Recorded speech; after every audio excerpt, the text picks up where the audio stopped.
Hey, welcome back to Medball Grid. My name is Andre. Thanks so much for tuning in.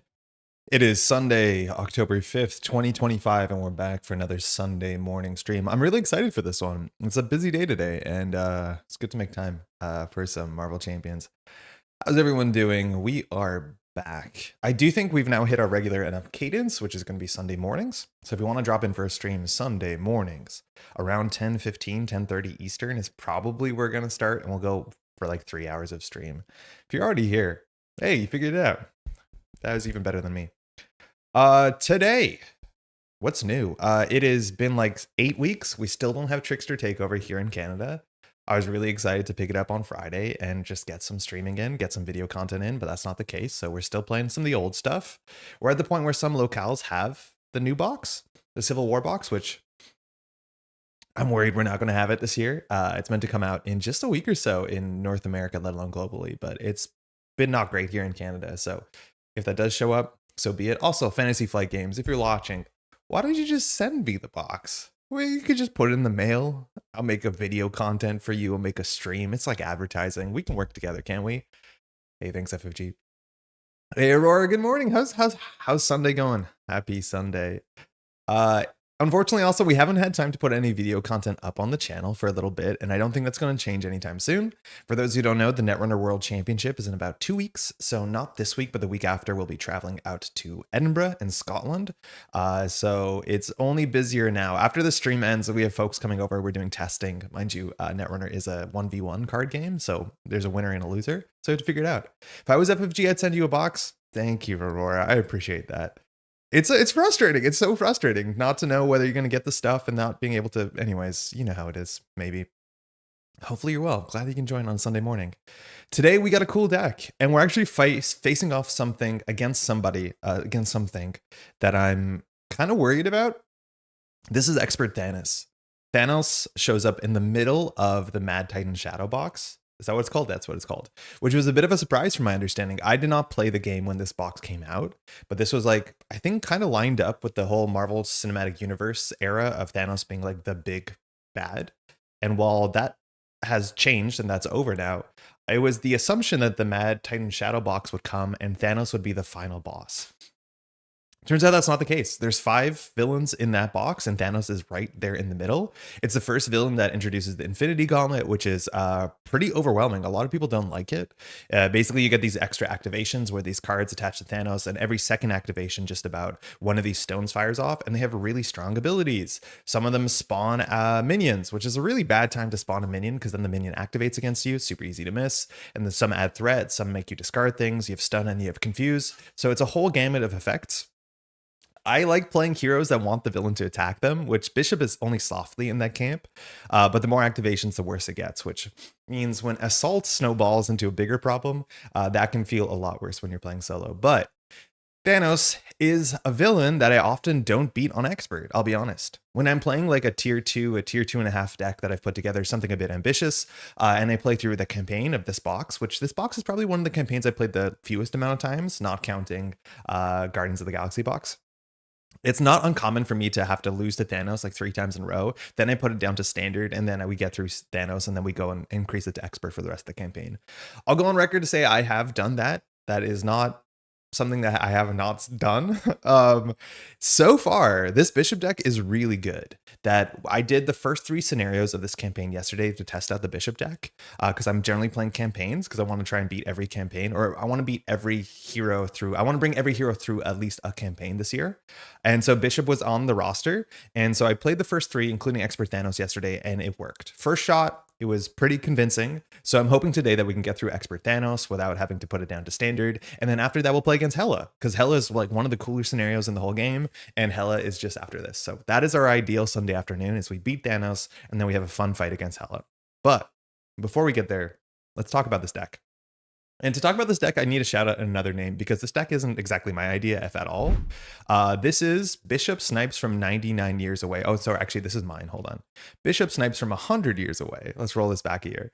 This is a deck that Drew uploaded. I feel like at this point, it's about 2 years old, which Bishop is about 2 years old. I honestly haven't played a lot of Bishop because Bishop came in the box alongside Magic, and Magic is like one of my favorite heroes. So I play a lot more Magic than Bishop, just kind of fell by the wayside. And this deck has like a really cool hook. So yesterday I was doing some building and I came up with a bishop deck that was like 65, 70 cards. Just basically what I do, I wanted to play leadership because I haven't played a lot of leadership and bishop has a lot of resources. So playing big allies makes sense. And so I was putting together a deck. And then generally I would look for inspiration, and then I saw my deck overlapped a lot with this deck, but this is definitely a more refined version. And so I am playing a different version of this with some small changes with some of the cool cards that make this deck work maybe a bit different than how it could work 2 years ago. So where's my mouse? Here we are. So to talk about this deck, we're talking about Bishop. And Bishop wants to play a lot of resources, and this deck plays 15 resource cards, which is the most amount of resource cards I've ever played in a single deck. And that makes sense because we'll be talking about Bishop's kit in a second, but a lot of Bishop's kit cares about spending resources, discarding resources, or just having resources in hand. So we have a big excuse here to play 15 resources. I'll be showing the cards in detail in a second. I just want to show you what the small changes were. Maybe we're putting the card in front of the horse here. Now this deck is playing Call for Aid, which Call for Aid is such a cool card. Are we going to get the preview there? Yeah. It's a card that makes you discard cards from your deck until you find an Avenger ally, which on its own, I don't think I've seen that much play in honest ways to play this. But anytime you see a card like this that has the possibility to discard your whole deck if you don't play a single Avenger, there are some ways to get value from that. Specifically, we got cards like this, Digging Deep, that came out in Domino's pack. And this is a resource that it's a wild resource card. And if it's discarded from the top of your deck, it's added to your hand. Similarly, we have White Fox, which is a 3 health 1/1 ally, which is not amazing, but you get this ally for free if it's discarded from the top of your deck. So in theory, you can always just play Call for Aid with no Avengers and rip through your whole deck and go get 3 resources and an ally, which is kind of cool, as much as you're going to get an encounter card. But the idea with this deck is also we'll just play 1 Avenger. And so we still have access to this Call for Aid line to like go fill our bin up with a lot of allies, and we have a lot of allies. And because we're playing leadership, we can play our allies cheaply from the bin, or not cheaply, just efficiently from the bin with Make the Call. So filling our bin is good, getting extra resources is good. And this deck had 1 Avenger, which is White Tiger, and White Tiger is totally fine. After you play White Tiger, we generally draw 2 cards because we're playing Expert, sometimes 3 cards, and that's not bad at all. 2 attack, 2 thwart is really good. Now, we'll be talking about this deck in detail. I'll be showing all the card choices. I only changed a couple cards, so I think we're playing slightly different allies. You notice this deck plays some allies that it can't legally play, and that's why Make the Call is so beautiful, because Make the Call doesn't play an ally. It puts the printed ally into play under your control, which means cards like Gamora that said you can only play it if you're a Guardian, you can get around that trait. Same with Ghost Spider. Only if you're a Web Warrior, we can get around that as long as we play them with Make the Call. Now, I made some small changes to this. There's a lot of cards that make a lot of sense in this deck. So the changes that I've made, I'm playing slightly different allies, but the one big change is instead of playing White Tiger, we're now playing Spectrum, which we don't have the art here, but Spectrum was a new card that came out in Falcon. And Spectrum comes in for 5 cost, which is a lot, but we generally have a lot of resources in our hand when we have big hand size. And then we can tuck one of the cards that we spent to pay for Spectrum underneath Spectrum, and based off the symbol or symbols on the card, Spectrum will get this benefit. This deck has a lot of wild icons, and it's really easy to play Call for Aid and then discard most of your deck, which means you're guaranteed to have a wild icon functionally in your hand when you discard Digging Deep and it's added to your hand. You're guaranteed to have a lot of cards in your hand, and you're guaranteed to have Spectrum to some extent, which means you have that 5 cost, 5 health, 3 attack, 3 thwart with single consequential, which is just really, really good. So that was like the major change that this deck I've made. I've changed some of the allies around. I'm playing Professor X, which the other list wasn't. I'm not playing the Spider, the other Spider character, the Web Warrior character, but we're playing Gamora still because that interaction is really, really fun. The other thing I wanted to play is Specialized Training, and it's mostly why I actually ended up playing Bishop, is that last week we were playing Cable with Specialized Training because it is this player side scheme. And generally when you defeat this, you go get one of the ones that give you +1 thwart, +1 attack, or +1 defense that draws a card when you do a basic attack, defend, or thwart. There is a 4th specialized card, and it's called Frontline Specialist, and it's really goofy. I'll show it in a second, but it's one of the specializations that doesn't care about attacking, thwarting, defending. It gives you more health, and it draws a card whenever you take damage from an attack. And what you'll see with Bishop's kit is that you want to take damage from attacks and you want to have a lot of cards in hand. So Specialized Training to get this Frontline Specialist was a thing I wanted to do. So we kind of shoehorned Specialized Training in. We're on 42 cards. Drew's was on 41. And then we changed some of the allies. So super minimal changes. This is functionally Drew's deck, but we just have what I would hope is a better Avenger, or maybe a more interesting Avenger. But the idea behind the list is the same. My list, but Drew's list is also in the description below, and we'll go do a quick run through to show you all the cards if you're not familiar. I've also done some changes to the camera and the lighting. I think it's a bit better. My preview monitor right now is a bit always weird, so I can't tell if it's perfect, but it looks pretty good. We'll see if it's good. I zoomed out a bit because this is a busy scenario as well. So Bishop, Yo, Joe, how's it going? Good morning. Let's talk about Bishop really quickly. So, alter ego. We have 12 health, which is a good spot to be in. Our ability says that when you flip down to alter ego, this doesn't start at the beginning of the game. You can go grab a temporal card. Our deck has a lot of temporal cards. Not all are temporal, but we have resources that are temporal, and that's really important. We have this resource that just has 2 icons on it, 1 physical, 1 energy. And that means when we jump down, we technically always go up 2 resources at a minimum, which means we can jump down with a card in our hand we can't play, and we can probably play it, which is really cool. You have other temporal cards. 2 of our most important cards are temporal. We'll talk about these upgrades, but the short of the long is we're kind of incentivized to jump down. This deck, or Drew's deck, originally had no confuse, so jumping down in solo is a bit harder. I added Professor X just so we can jump down a bit. We don't have to jump down that much, but it's a nice ability, especially if you end up discarding one of your powerful cards using that Call for Aid ability, because then you can go grab it consistently, which is what you want to be doing. 4 recovery is also good because we're going to be taking a bunch of damage. That's what we have to do. Now, our hero side, 2-2-1 stat line, as much as we almost never want to defend, that's perfect. 2 thwart's great, 2 attack is great, and this response is just so fun because it's not once per round, once per phase. You can do this as much as you can. The other part that works with this is the interesting part. It says after you take any amount of damage from an attack, discard an equal number of cards from the top of your deck and add each resource card discarded this way to your hand. This is why the deck is functionally just about more than a third resources, because if we take 4 damage, we're likely to draw about 1 or 2 cards that are resources and add them to our hand. And as you'll see in our kit, everything cares about having resources in your hand, so this is really, really good. This is also why good hand size is good, because you'll see there's cards that care about just having a big hand size of a lot of resources, but this is great. You generally don't want to be defending because you want to be taking the damage, but 2 attack, 2 thwart is fine. And we even have a bit of ready in our kit, so we can sometimes attack for 4 functionally. Really, really fun. Now, these are our most important cards in probably this order. This is Bishop's Uniform. This is a once per turn, you have to exhaust it. After you resolve the energy absorption, so after you take some damage from an attack, then you can heal Bishop for each resource card in your hand. This is why having big hand size is really good. I think this is actually a deck that you could consider playing the Symbiote suit in, but the idea is that if we take 4 damage, we discard 4 cards from the top of their deck, we draw 1 from our specialization that hopefully is on the table, we draw maybe 2 resources, and then we can heal for sometimes more than the damage we've taken. It's not unlikely that you actually end up healing more than the damage you take. So if you're on 10 health, you end up on 11 health, which is just hilarious. And is one of the coolest ways that you can toe-to-toe some even bigger attack villains, as long as you can survive the initial attack.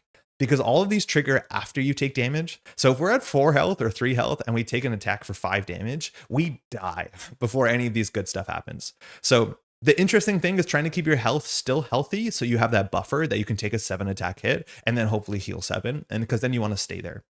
It's really nice that we have recovery 4 and a good reason to jump down, but you just want to keep in mind you never want to be too low on health, because as soon as you find yourself at like 4 health actually has some there's reasons why you want to be at 4 health, but 3 health and lower, like, you cannot fire your ability, so all your cards are functionally blank, and that's a problem. That's when you have to end up using your defense stat or blocking with allies, and then you're not firing any part of your kit that makes sense. So just keep that in mind. Got to stay healthy. The one big thing that this card makes you consider is that it only fires once because you have to exhaust it. And so in theory, the best time to fire this card is after you're attacked twice. Because say a first attack comes in, you discard cards with Bishop, now you draw 2 more cards in your hand. Then you get attacked the second time because you draw an Assault or a Gang Up or Sinister Strike, any of those cards that says the villain attacks again. Then you can fire Bishop again, so now you can have 9 cards in hand potentially, and then this will heal more.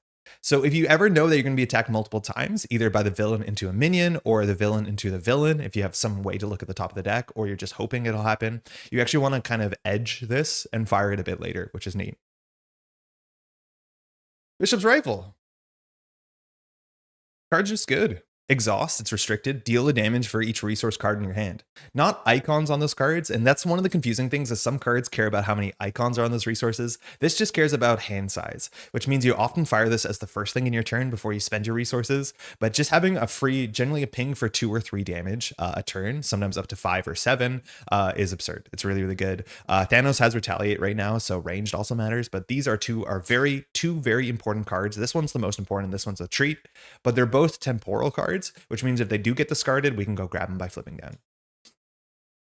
This card feels like cheating. I don't understand it. This card is absurd. We have 2 of them. They're superpowers, which we don't really have synergy with that. We can discard a resource card from our hand to place counters on this equal to the amount of resource icons on that card.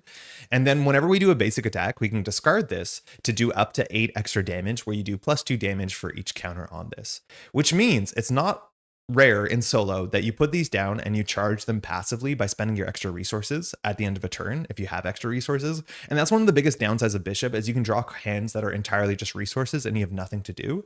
A lot of the deck is built around making that not a problem, and we'll show you how we've done that. But this is another really good way to sink resources when you have extra resources. But the short of the long is when you have two of these charged, you can use them both on the same attack, which means you attack for 18. And doing a basic attack for 18 usually ends the game. It's very easy to like flip to, stage 2 and then just do 18 damage, attack with an ally, do an event, and then you win in a turn. So it probably is, well, it's likely that we end up getting Thanos to round 3 and then just kind of OTKing him. And these cards are just so absurdly good. Also, just 0 cost upgrades that you can discard whenever you need to discard upgrades are really, really good. Concussive Blast. The events I'm not super hot on. They're okay. They're not bad, but they're like fine. It's 6 damage. And if we played for this using a resource, which again, a third of our deck is, so every hand should have about 2 resources in it, we can ready Bishop. Bishop being ready is just more attack, more thwart. We don't have anything that activates when Bishop activates, so it's fine, but it's a 3 for 6 with a ready, so it's functionally a 3 for 8. It's fine. Command Authority. I like this one a bit better. Our deck does not have a lot of thwart in it. It has more damage. In fact, I think this is our only thwarting card. So this is remove 3 threat and then draw a card if you pay a resource for this. And you want to pay a resource because paying a double is good. So you functionally cycle a card. This is the only thwarting our entire deck has besides all our allies. And our allies are actually really good at thwarting. We have a really good thwarting ally. Very interesting card, Energy Conversion. Knowing where these are is super important. Some of this is anti-synergistic, some of it's super synergistic. One second. It says, when an enemy attacks, shuffle each resource card, every single resource card from your discard pile back into your deck. And then for this next attack, you can only take 3 damage. This is why being on 4 health actually kind of matters, because if you're on 4 health and you have an energy conversion, you usually can't die, which is nice. But as soon as you're on 3 health or lower, not only is your text bad, but also these cards are kind of bad. This shovels a lot of cards back in your deck. It's usually correct to do it. Sometimes it's not, but you can get to the end of your deck where your deck is entirely resources. And as long as you know that's coming, you can kind of plan into it because you'll have other cool ways to spend your resources. So this is usually very good. There are some board states where you shouldn't play it because the bottom 8 cards of your deck are all resources. You actually might have a problem because you can't do much with the resources besides shoot your gun real good and charge your energy conversions, which there's some relevance to that. But just having a way to not die to an attack is also worth a lot. It's like a pseudo toughness because you'll probably be healing more than the 3 you take. We have 3 stored energies. These have 2 types of icons on them. 1 physical, 1 energy. Did that work? Oh, that didn't work. It took me down to 1 health. Oh, that's very interesting. I need to fix that. I can't show this card, but it's a energy and a physical. That's cool. That broke the script. Neat. That's better. Okay. Now, this is the part of the deck that Drew built. And so we have 3 copies of Digging Deep, which again, we are playing a lot of resources. When this is discarded off the top of our deck with our Bishop ability, it's going to be added to our hand anyways, but we can discard cards from our deck. We have 2 copies of Effective Leadership. This card's just kind of fine. It's technically a resource. It's a wild resource. In theory, we actually do want cards that have double resources on them. This one doesn't. But if we spend this to play an ally, that ally gets +1 thwart, +1 attack. And our deck has about 9 allies, so this is pretty good. We have 1 copy of Innovation, which I'm surprised this is a 1 of per deck. After you spend this card, heal a damage from an ally you control. It doesn't have to be the ally you played. In fact, that actually doesn't make a lot of sense, but this is not a bad card, and it's a wild, which is fine. We have only 1 band together, which sounds fantastic in the deck. You often will get 2 or 3 resources from this. The big thing about this card, though, it has no printed icons on it, and you have to keep that in mind. Some of your cards care about the printed icons on the card, and they will not interact with band together. But this is our leadership resource package, and they're pretty good. We then have Energy, Genius, and Strength, like most decks do. And then we have 2 copies of the Power in All of Us. This card is a double. I have the other art here for neutral cards, and we have a lot of neutral cards. And because we're playing in what's it called mode? In campaign mode, we actually do have a copy of Shawarma, which is a total treat because it is a resource that has all 3 types on it. We have a bit of synergy with this card, but it's just a good card in general, especially for a resource package. But we did successfully defend the Shawarma stand in the last scenario. I'm playing on campaign mode, such as Cosmo over here.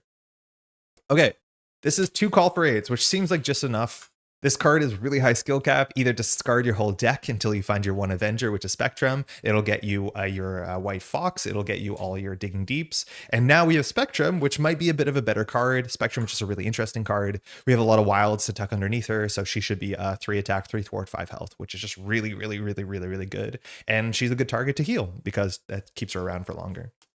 White Fox, if you don't know, is good. When you discard White Fox, you get a free ally. I have actually ran out of ally slots, not inconsistently with this deck, because you have a lot of allies that can stay around forever. 2 of your base allies, which we'll get to in a second, they can heal infinitely, and then White Fox can show up out of nowhere. Spectrum's usually on the table. So we could consider playing something like the Triskelion or something that gives us another ally slot, because I have had issues with our ally slots being full. Now, Lockjaw, such a great card, specifically in this deck. One of the biggest issues you can run into with Bishop, and I know I did not enjoy when I played Bishop originally, is that you can draw a hand that's only resources. And if your hand is only resources, there's nothing you can do with that hand. It's a waste of a turn. It's one of the worst things you can do. And that's why Lockjaw is so perfect, because you can play Lockjaw from your bin. Now, Lockjaw is 4 health, but you can only activate twice unless you get that sneaky healing in the middle, which actually can matter a lot. Thwarts for 2, attacks for 2, but it has 2 consequential. So the stats on Lockjaw are not fantastic. The price is kind of high as well. But the beauty is Lockjaw is always in your hand as long as Lockjaw is in the bin. And Lockjaw can be in the bin as soon as turn 1. So Lockjaw does get played a fair bit because Lockjaw is your panic button. And it's a really good panic button if you just have resources and nothing else to do.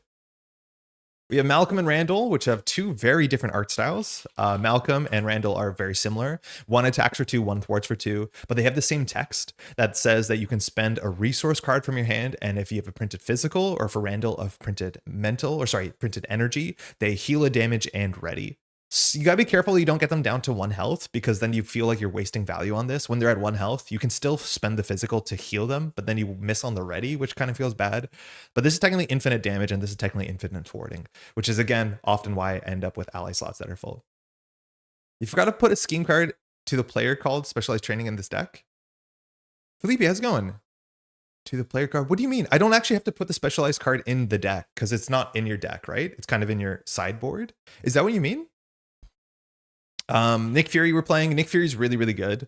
I think the biggest problem with this deck to some extent is that it is encouraging me to play Nick Fury all the time, because of course we have 3 copies of Make the Call that plays allies from our bin, because we fill our bin. We're basically a graveyard deck, and Nick Fury just draws 3 cards all the time. It's bumming me out, but Nick Fury is really, really good, and your deck has a lot of resources, so spending functionally 2 cards on Nick Fury is a good start. I added Prof X to this deck. It's okay. It's actually really bad in this scenario because Thanos has Stalwart. So we should easily cut this from our deck and it'll make our deck better for this scenario. But Prof X is not a bad card, of course. Machine Man. Probably should have put this one next to Lockjaw. But Machine Man's also a really interesting card because Machine Man is one of these resource sinks. It's a card you can put on the table really cheaply, and then it's another card that says, oh, do you have a hand of only resources? Make them work for you. Because when you activate with Machine Man, you can spend up to 3 resource quiz, not resource cards, just like 3 resources, like pitching cards, to give +1 thwart or +1 attack for each resource spent. So Machine Man can attack or thwart for 4. Really good. It's really flexible. If you have 1 extra card, Machine Man is a very, very still good 2 for 2, which is great. It kind of feels a lot in some ways like Grant Ward, but it's a bit harder to get set up. But this card's really, really good. And again, because our bin is full, we have Make the Call. Make the Call is phenomenal. Another card that can just spend your resources. We'll always have allies. Issue with Make the Call is I almost always grab Nick Fury, but I probably shouldn't. Well, probably I should. I just probably shouldn't because it'll be more interesting. But Make the Call for Nick Fury is really good. And Make the Call is the only way we can play Gamora, which maybe this is actually better than Nick Fury on the basis that it draws maybe the same amount of cards more slowly. And we don't really like Nick Fury because we don't want to block with Nick Fury. We often want to block with our face to fire our own text to get more resources in our hand. So maybe Nick's not the best, but Gamora is kind of a Nick-like, which is really fun. Then we just have 3 cards. Weapon X is great. It's a card that discards cards until you find one of our cards while taking a damage. We love discarding cards because this can hit all of our things like Digging Deep and White Fox, let alone it grabs as a card. We have a Downtime. I wasn't sure whether we want to be playing Downtime or Endurance. I'm not 100% sure still. Downtime gives us +2 recovery. The worst part is I don't have a little button for it, so we have to remember. But the other option is Endurance, which just gives you +3 health.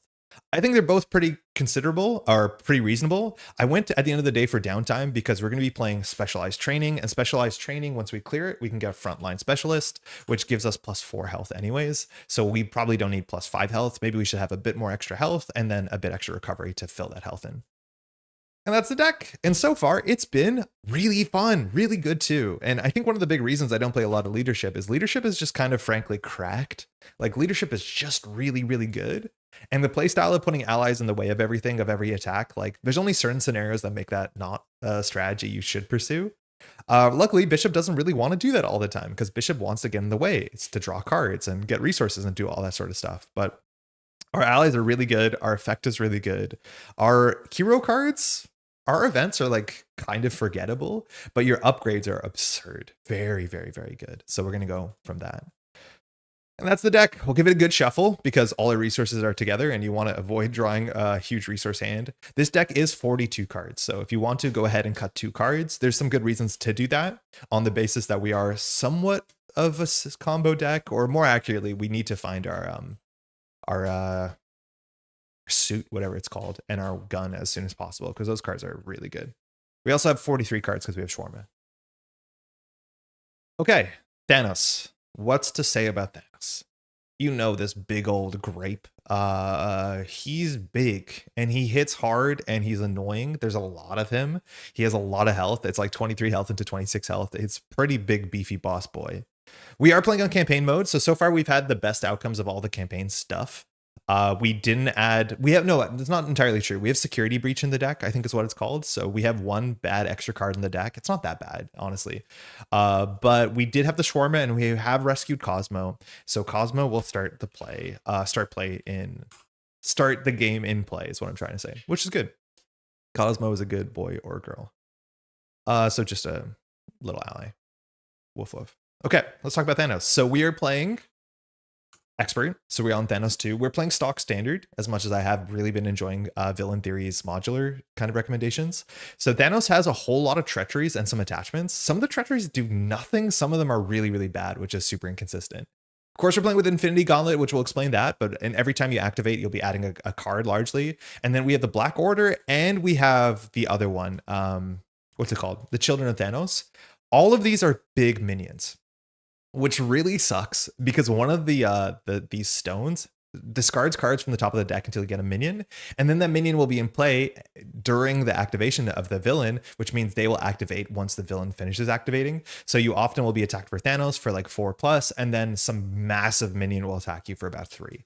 So that sucks. If you have smaller minions, it really does make the Infinity Gauntlet a bit less bad, at least one of the 6 stones. But something to keep in mind that the minions are really, really, really quite big in this one.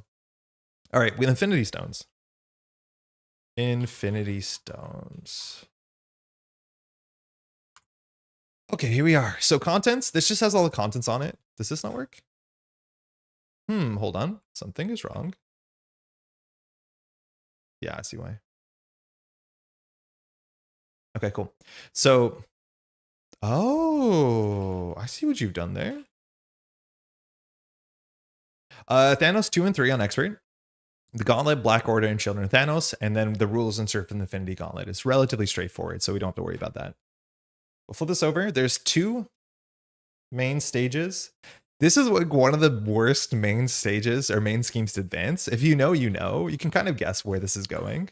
It has massive... Come on. It has massive implications on the campaign mode. I'm really hoping we never advance this one because I'll probably retcon the damn campaign because I hate playing the campaign when this actually advances. Your deck gets snapped in half, and that's a problem because your deck can just be entirely unfunctional. Like if you just lose your armor and your rifle, let alone specifically your armor, you're kind of not really a character. With Infinity Stones, Thanos has gathered all 6 Infinity Stones into the Infinity Gauntlet. He has only to master his power in order to enact his genocidal plan. When revealed, put the top card of the Infinity Stone deck into play and search the deck for Sanctuary, which is over there, to put in play. We have the Reality Stone. This is one we can play around. All the stones have these special abilities. And so the short of the long is, whenever Thanos activates, after the activation, you do the special on all Infinity Stones. If there are no Infinity Stones, you just grab an Infinity Stone. So either Thanos is bringing a stone up or enacting a stone. Reality Stone is our stone to deal with. It's okay. Discarding an ally is really bad because we lose Cosmo. So we're really going to want to go out of the way to play a 0-cost upgrade, something cheap and disposable, because we know we're going to have to discard an ally, upgrade, or support. And Thanos is stalwart, so you can't stop him from activating that easily. Okay, other things we have to deal with. We should shuffle this deck really quickly. It's already shuffled. Yo, Neil, happy Sunday. How's it going? So the Infinity Gauntlet just kind of explains the text. Did I spell it wrong? Infinity Gauntlet? Yeah, I did.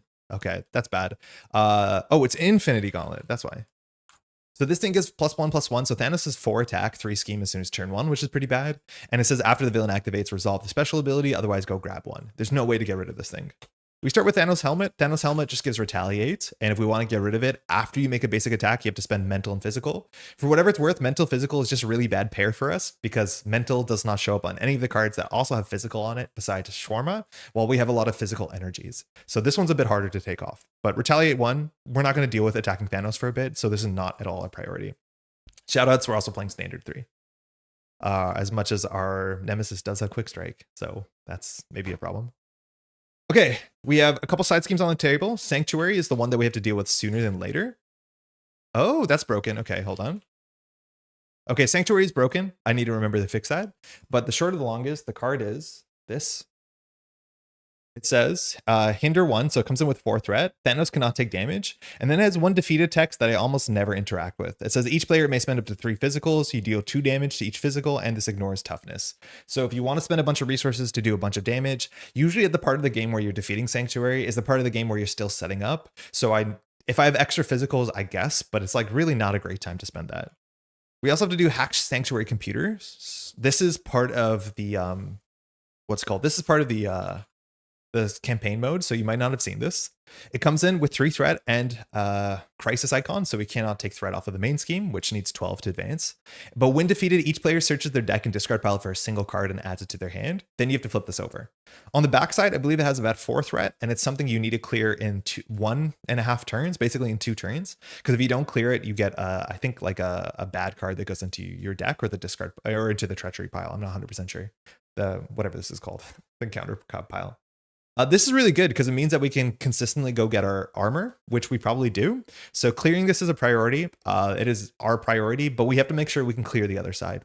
So us and Lucas and Cosmo do 4, which can clear the back.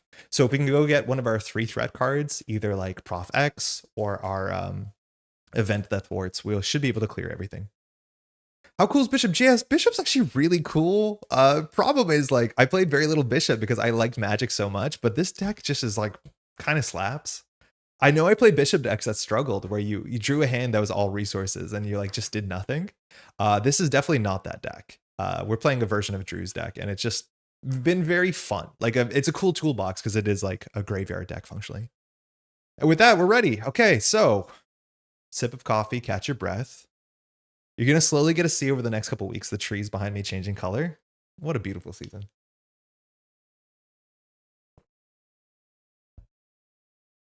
Okay, let's do it. So we're mulliganing. 6 hand size, nothing special. Our ability on Lucas doesn't actually matter this turn. It's only when you flip down. And we have Cosmo in play. I'll slide our good friend over here just to get more table space.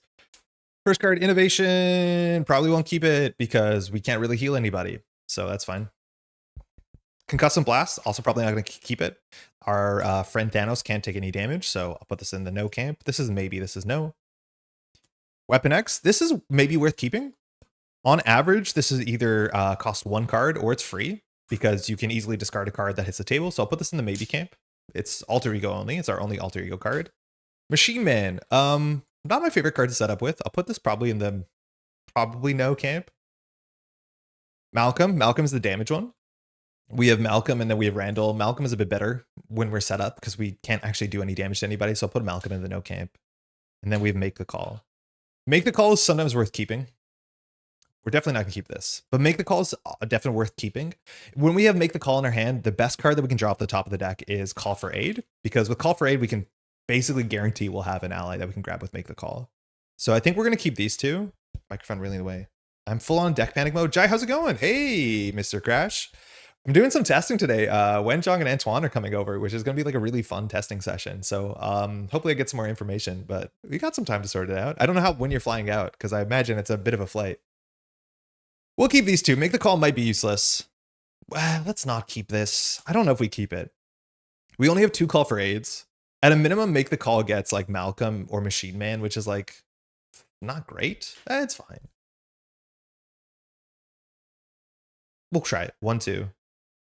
3 specialized training, 4 the power in all of us. So far, this is pretty bad. Effective leadership. This is what I mean. This is the bishop issue, where like our hand just doesn't do anything. We have 3 resources. We have a make the call. These are pretty bad. We can probably still make this work. Like Weapon X has to do something cool, but yeah, maybe we should have mulliganed the make the call, but I'm glad we didn't, because if we kept the make the call, this is our hand and it's like, it doesn't do anything. So we have to hope that Weapon X does something good here. When Jeng Antoine sounds like an excellent testing duo. It's like so funny because the overlap is like they all want to play Shaper girls. I guess Wenjong does play some LEO, which I'm excited to test. Yeah, let's go. So we're going to start with Weapon X for sure. I think the one card that we care the least about is Effective Leadership. So we can Effective Leadership for Weapon X. Effective Leadership doesn't really have text here. And then we're going to take a damage and discard cards from the top of our deck until we discard an identity-specific card. We are looking very much here to discard a whole bunch of cards and find something good to put in the bin. We would love to get our suit. That would be the best case, but hopefully we discard a bunch. This is what we wanted. Nick Fury's discarded. Make the Call is discarded. Band together, fine. Randall. Okay, we drew Randall, but we threw at Nick Fury, and so now this is in our hand. So now we have some decisions. We can go ahead and make the call and play Nick Fury to draw 3, and I think if we do that, we'll actually be fine. So if I'm not mistaken, the last ruling that I've read says make the call, play the printed cost of an ally in any player's discard pile. If you play a card like the Power in All of Us that says it generates more resources when playing a card that is neutral, this counts that you can make the call Power in All of Us. If someone in chat can confirm this, because I feel like I felt this ruling has sometimes been right, sometimes been not right, but it says double the number of resources that when generating when paying for a basic, but make the call technically is worded that you pay the cost. So it should work. Play the printed cost of an ally. I think this works, says the 1.5. Is Cable a reanimator deck? Yes, and it is sick. It is like genuinely such an interesting, fun deck where you have a card like Emergency Shutdown that you can just deck yourself out and then reanimate. It's like really, really, really fun. I think this works. So we'll pay 4 for Nick Fury, and with Nick Fury in play, we'll draw 3. Like, this is why this deck is so cool, is that it plays fundamentally very differently than most other Marvel Champions decks, and that excites me. So Nick's in play, we'll draw 3. 1. Stored energy, 2 Spectrums here, 3 supercharged. So now that we know where Spectrum is, if we discard Spectrum, if we draw Call to Aid, it just rips our whole deck, which there's some benefits to doing that. So we probably do have to play supercharged here and hold on to Spectrum because the Reality Stone will discard a card. And so this is a 0 cost card, which means we can set up Randall or we can set up Specialized Training. Setting up Specialized Training as soon as possible is also pretty good. Like, we probably want to do that. It works. Hey, Toy Wonder, thank you. Also, welcome to the channel. I think we want to do Specialized Training. I think we're okay that we don't need to play Randall right away. Randall is really good and we have a lot of threat to do. So maybe we'll hold on to Randall and throw out Spectrum.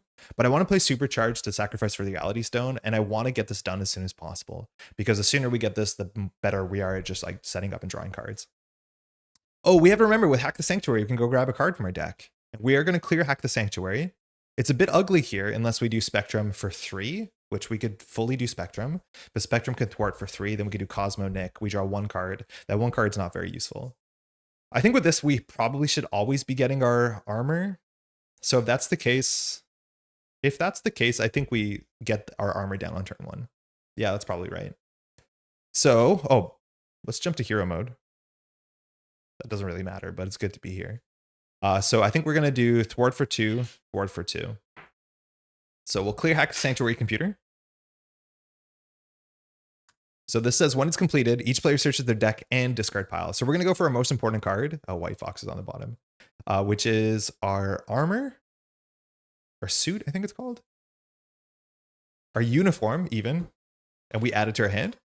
So we're definitely going to want to play this because this is super important because now when we take damage, we can heal ourselves, which again, Thanos attacks for 4. So that's a lot of damage. Then we have to flip this over. The backside of this is Defensive Protocols. Such a Netrunner ass name that I'll totally forget immediately. So it has Hinder 2, so it's 4 threat. It doesn't have any other active text besides Victory 4, so you could ignore it. But at the end of every round, functionally, it gets a counter. Once it gets its second counter, I believe it deletes itself and we get a bad system shock. We get a bad, I think it's an obligation. Which follows us for the whole scenario, campaign, not scenario, but campaign. So we just want to clear this in 2 turns, which we shouldn't struggle to do that. We actually might chump block with Nick on Thanos' attack. We probably do. I don't think we really need to do any discarding here. Okay, so we'll just set up. So we still have this many cards in hand, which feels really good. So I think we'll play this for a little soak. We'll play our uniform to get that ready. This microphone's really in the way. I'll fix it in a bit. And then with this, I think we'll just pitch Spectrum to play Specialized Training, which we'll work on that slowly in the background because we want to clear that to go get our good upgrade. Then we'll just do Cosmo Woof Woof to clear this, and we'll pass. We'll draw up. We'll hold on to Randall because Randall is actually quite good because we have a lot of threat work to do, and we'll draw up. Command Authority, that's our threat card. We definitely want a resource here. If we don't have a resource, we can always take the attack. Digging Deep, that's a resource. Energy Conversions, maybe actually playable here. Genius. So this is where it's really interesting because Thanos is going to attack us. And if we want to take it to our face, we can shuffle back in a whole bunch of our resource cards, like all their resource cards, and only take 3 damage. But then Nick Fury doesn't do anything. But I think that's kind of fine because then if we draw another activation, Nick Fury will eat that one. So I think we will actually take this attack to our face. Okay, this goes to 1. Thanos is now attacking 3, 4, 1 counter card. And after this effect, we have to discard an ally, upgrade, or support. So we are not going to block, and we're going to take it to the dome and hope for the best. Yeah, so 3, 4, we'll just take it. 2 boosts on drawing nearer. We are playing standard 3, so that's 6 damage. Oh, hold on. Sorry, I forgot. Before we play that, of course, this is the reason we have to play this, which I need to do first for obvious reasons. So imagine we play this first. When an enemy attacks, shuffle each resource card in your discard pile into your deck. So there's a lot. Cool. Technically, your discard pile needs to retain its order, which for this deck doesn't matter, and I will be violating that a fair bit to pull out things like Lockjaw, but just keep that in mind. Technically, that's illegal. And now we are only going to take 3 damage because Energy Conversion says we can't take more than 3. So we don't care that was a 6 damage attack. We'll only be taking 3. That's a bit of a bummer because we'll only be discarding 3 cards, but what can you do? So we'll discard 3 cards from our deck. Resource. Fuck, Bishop's kind of sick. So we take 3 damage. Reality Stone discards. This is too far away for me to get the back of it, so yeah, that's annoying. We take 3 damage, and then we'll do Bishop's Uniform. So now we can reveal we have 1, 2, 3, 4, 5 resources in our hand, so we heal 5, but we can't go over 12, so we'll just heal. Whoa, that is perfect, right? No, that was 4. Cool. That's that. Encounter card. Blood to Spare. When revealed, each minion in play activates. Each player who's not engaged with a minion searches the encounter deck and discard over a Black Order minion and puts into play. So Black Order minions, there's some smaller ones, I think. I think there's the ones that give toughness. So we'll probably get the 4 health toughness one if I'm not mistaken. Otherwise, we have Black Dwarf, which is a massive Black Order, 6 health with Overkill. I think this deck actually doesn't have any small minions at all. Yeah, it doesn't. So we have to decide what kind of Black Order we want. Wait, is one of the... Hold on, this deck is missing a type. Black Order... No, Children of Thanos is here. Did we not see Ebony Maw? Oh, there's Ebony Maw. Okay, no, they're all in here. So Black Order is pretty big, it turns out. We could grab Supergiant, who does Quick Strike. Nick Fury could take it. The question is, can we do 5 damage with our hand? And the answer is probably not. We can play Randall. We can do Command Authority to draw a card. We can do Specialized Training to grab something. So, oh, this should have a counter on it. Not going to matter, but we have to clear that this turn. If it hits the second counter, we lose. So the question is if we do 5 health or do we do 4 health with Toughness, which is functionally 5 health. Or 6 health. I think we just do the Toughness, the Quick Strike one. It's good to get this one out of the way. So we'll grab Supergiant. So Quick Strike, attacks for 2. We'll just block with Nick, who's going to leave at the end of the round anyways. And she has 5 health. Back to us. Good setup so far, huh? Pretty good setup. We have to clear defensive protocols, which is not a problem. I don't know if we can defeat Supergiant. We have to get a bit lucky. The next thing we want is our rifle, because as soon as we have a rifle, like every turn, we're shooting for 5 damage for free. Just about. Oh, we have to discard this. Yeah, we discarded that, but we didn't discard an upgrade. Right? Right? Okay, this is our hand. We can make Randall a 3 thwart, which we will when we play Randall. So I think we're just going to start by command authoritying for a genius. And this removes 3 threat and draws a card. I think we might as well. I think we need to attack Supergiant. This is really interesting because Randall will come in with either 2 attack or 3 thwart when we do effective leadership and then like strength. We need to keep an energy in hand. Oh, this is not good because we don't have an energy resource, so we might not be able to awaken Randall. The thing is, like, all of Randall and Malcolm, they actually care about the printed resources. So you have to watch out. Like, we can't throw out wilds because it cares that it's printed. So it's actually a bit trickier to fire Randall and Bishop in this deck. Or sorry, Malcolm.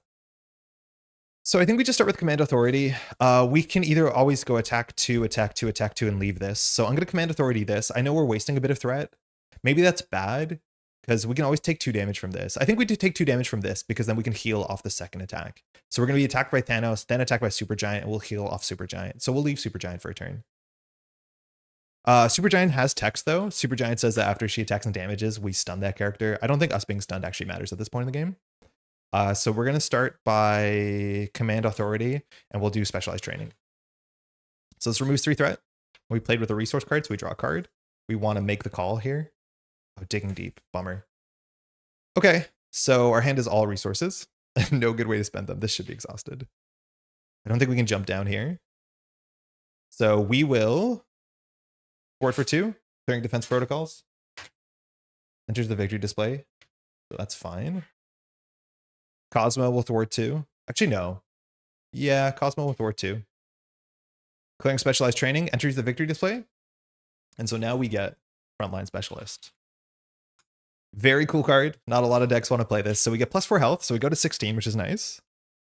And whenever we take damage from an attack, or sorry, once per turn, because we have to exhaust this, we draw a card, which it works perfectly with the whole thing that we're trying to do here.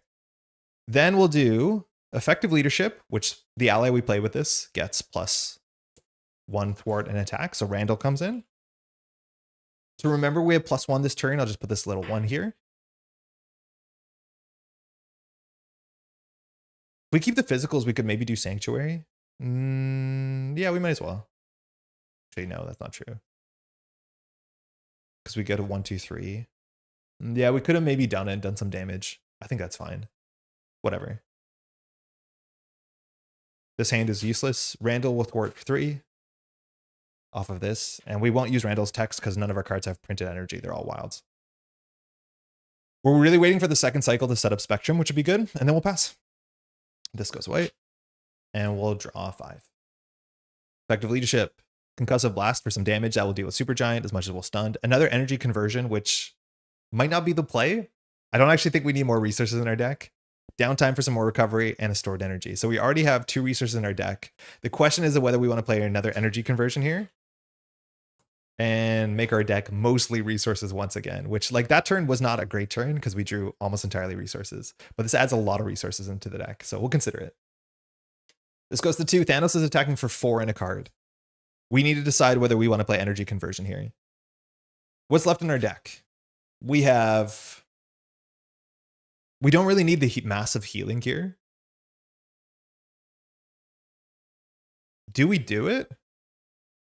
Like, our deck still has like 9 resources in it. I don't think we do it. I think we want to find a rifle sooner than anything else. So I don't think we dilute our deck here. So we're not going to block. 3, 4. Star, the Mad Titan. Says, if damage from this attack defeats an ally, put the top card of the Infinity Stone. So this is 4 damage. We will do Frontline Specialist, but we'll just take 4. So we're down to 12. Frontline Specialist fires. So this says, whenever you take damage, exhaust the draw card. Call for Aid can rip through our whole deck if we want to reset it. And then we can do Bishop's Text, which now we discard 4. 1, add it. 2, 3, 4. Okay, so we can play Lockjaw from our bin, so we'll make a separate bin, and we add stored energy to our hand. I'm not going to do Bishop's Uniform here. In theory, we could use it to heal for 3, but we can do better. After this activation, we add the next stone. Space Stone. This one discard cards until a minion, so next turn we're going to have a lot of things to deal with, which is unfortunate. Now Supergiant is going to attack us. We're not going to block, so we're going to take 2 damage and we'll be stunned. So we take 2. And then we can discard 2 cards. Resource. Gamora. And now we're going to use Bishop's Uniform. So we'll heal 1, 2, 3, 4. So we're up to 14. Encounter card. Deviant Syndrome. Insight 1, so we put 1 threat on the main scheme. Give Thanos a tough status card if you cannot place 2 threat on the main scheme. Yeah. Like, this is what I don't understand. Some of these encounter cards are so bad for you, and then some of them are like, get a boost card. Insight 1, toughness. They're like, some of them do nothing. They're incredibly inconsistent. This deck feels, because Thanos is like inherently very scary, you feel how inconsistent the encounter cards are. Okay, so we probably energy conversion next turn. We're going to attack for 2 because we're stunned. Just clear that. And then we are going to do, we have no ally to play with this hand. If we do Call for Aid, we discard our whole deck. We get White Fox, but I'm just going to check our deck here because Call for Aid, this is the magic of this deck, right? Call for Aid says discard cards from your deck until you find an Avenger. There's no Avengers in our deck. So we would basically discard a whole deck. The only card that matters is White Fox, which we would get a free White Fox, but we would lose all of these cards. That also turns off our energy conversion because then there's no discard pile. And then our make the calls do nothing, but I guess they'd be fine because we draw a new deck. So I'm not going to do this Call for Aid, but if we needed more resources, you can Call for Aid for White Fox and then get Digging Deeps. But we've drawn every single Digging Deep naturally. Okay, so we won't play this. We'll consider playing Lockjaw. I think we do play Lockjaw here for sure. But we're going to start with doing 1, 2, 3 for a Concussive Blast. Really need the gun sooner than later. So deal 6 damage to an enemy if you defeat, or sorry, if you pay this event with a resource card, which we did. Ready, Bishop. So we defeat Supergiant. Bishop's ready.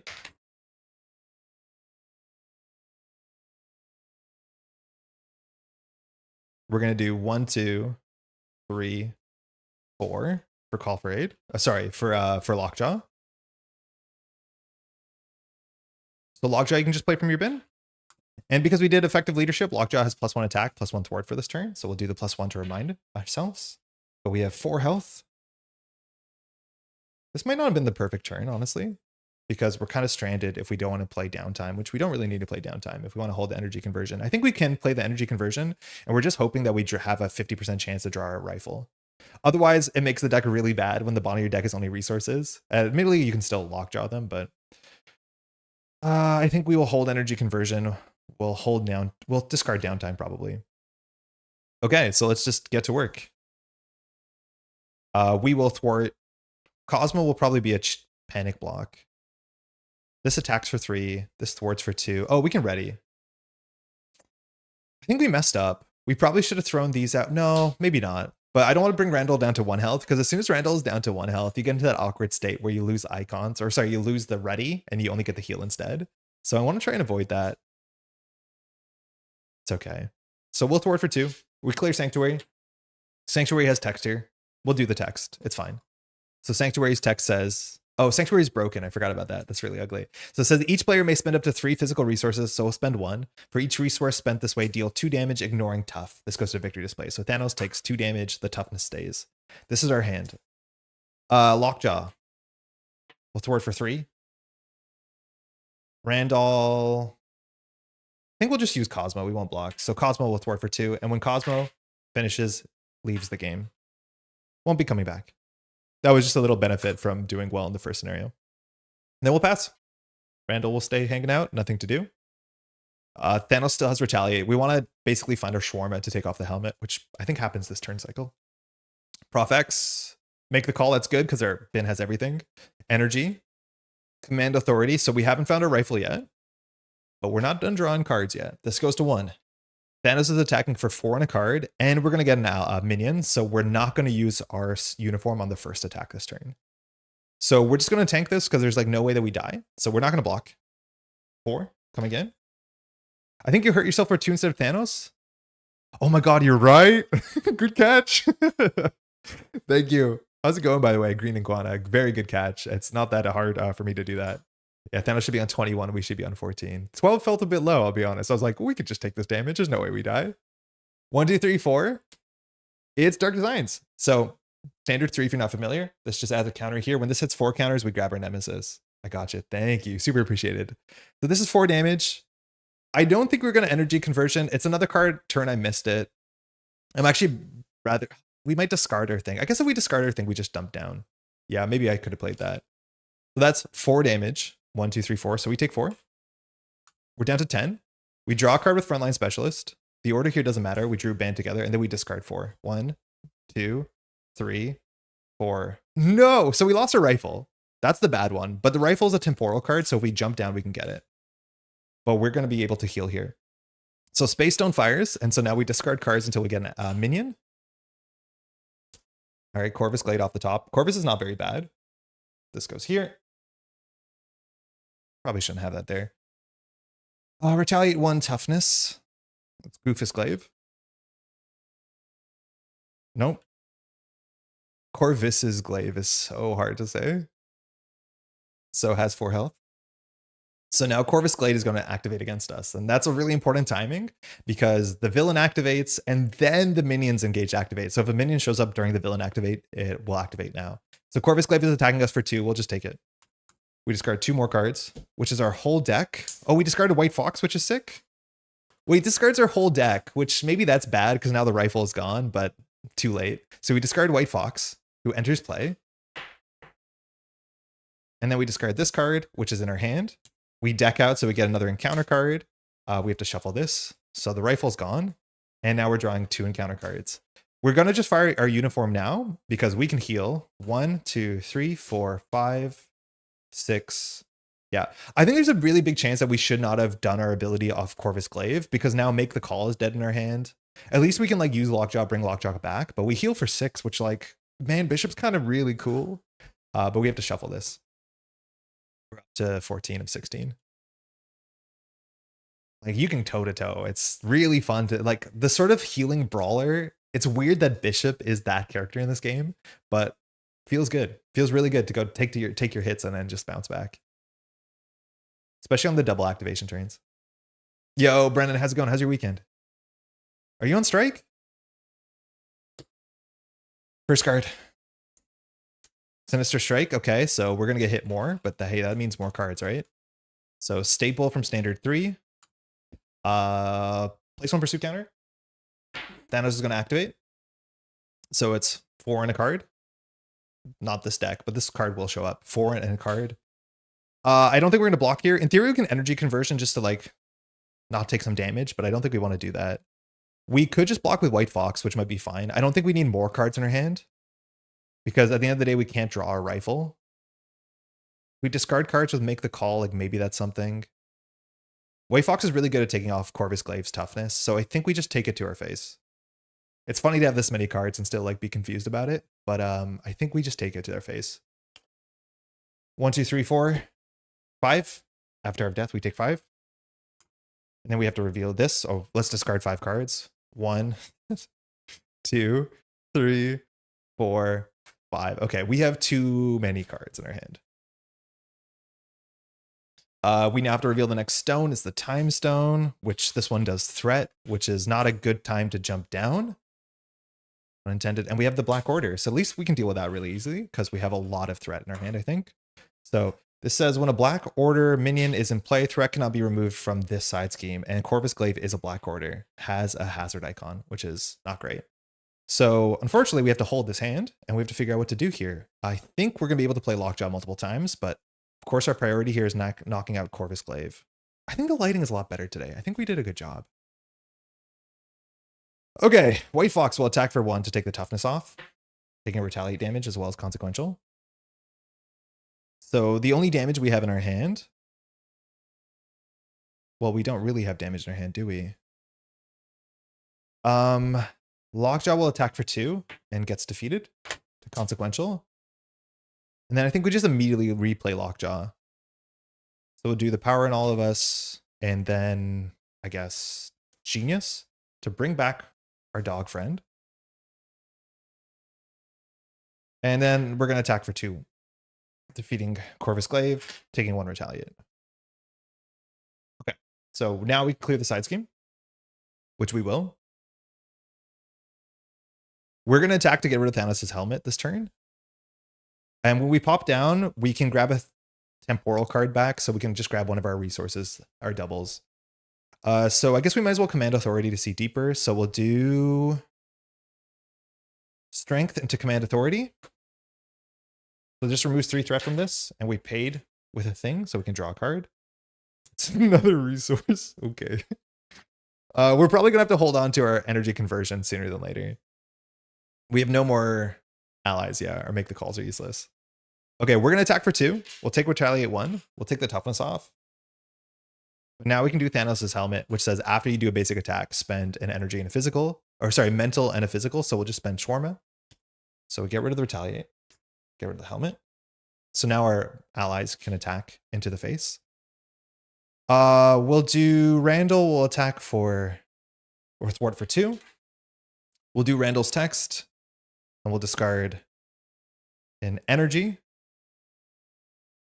to heal Randall and ready Randall. But yeah, this hand is garbo. It's really, really bad. We can't really stun. Like, I'm going to throw out most of this hand, I'll be honest. Like, do you know what you do with this hand? What the madness with this hand is I'm going to play Professor X for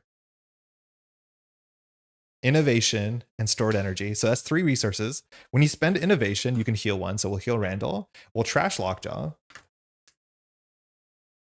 When Prof X enters play, we do nothing. Oh no, we can ready ourselves. Yeah, that's fine. We can ready ourselves because we're an X-Men. Okay. And then we're going to spend 1, 2. Sorry, we're going to spend 1, 2, 3, 4 to immediately bounce back Lockjaw. Just nonsense. Lockjaw's going to attack for 2. Randall is fine. When we flip down, are there any temporal cards we can get? Yeah, we probably did cycle our deck at like the worst time. There's no temporal cards we can get. So I don't think we jump down because there's no reason to jump down. I think we just energy conversion and keep going here. And then we'll attack for 2. And Randall is fine. We'll throw these out and we'll pass. The only reason to jump down is we can weapon X and maybe get a rifle. That would be kind of sick, but at 8 health, where you can probably stand another turn. 1, 2, Nick is here. That's great. Oh my God, if we had Nick that turn, we could have played Nick like 13 times. 4, 5, we got the rifle. We're good. All right, we'll start popping off here. This goes to 1. Thanos is attacking for 4 on a card. I think with the rifle in our hand, it's good enough time to play energy conversion. So we can shuffle all our resources back into a deck. 1, 2, 3, 4, 5, 6, 7, 8, 9, 10. It's so silly. Just silly. I should shuffle these well because otherwise they're obviously clumped together. So I'm going to do a little pile shuffle. How's everyone doing? And then we can't take more than 3 damage, which limits the amount of cards we're discarding. But now having resources in our deck is good. We also can draw Spectrum. So if we do a call for aid, we are guaranteed to find Spectrum, which would be a good time to get Spectrum. We don't know that Thanos is going to double activate, so we can just do Uniform right away. We might lose a bit of value. I said I was going to pile shuffle. Whatever. I spread them out a bit. 1, 2. We'll do cut. 3, 4. Little cut. 5, 6. All right. So being attacked for 4, we're not going to block. Boost icon on the Evil Alliance.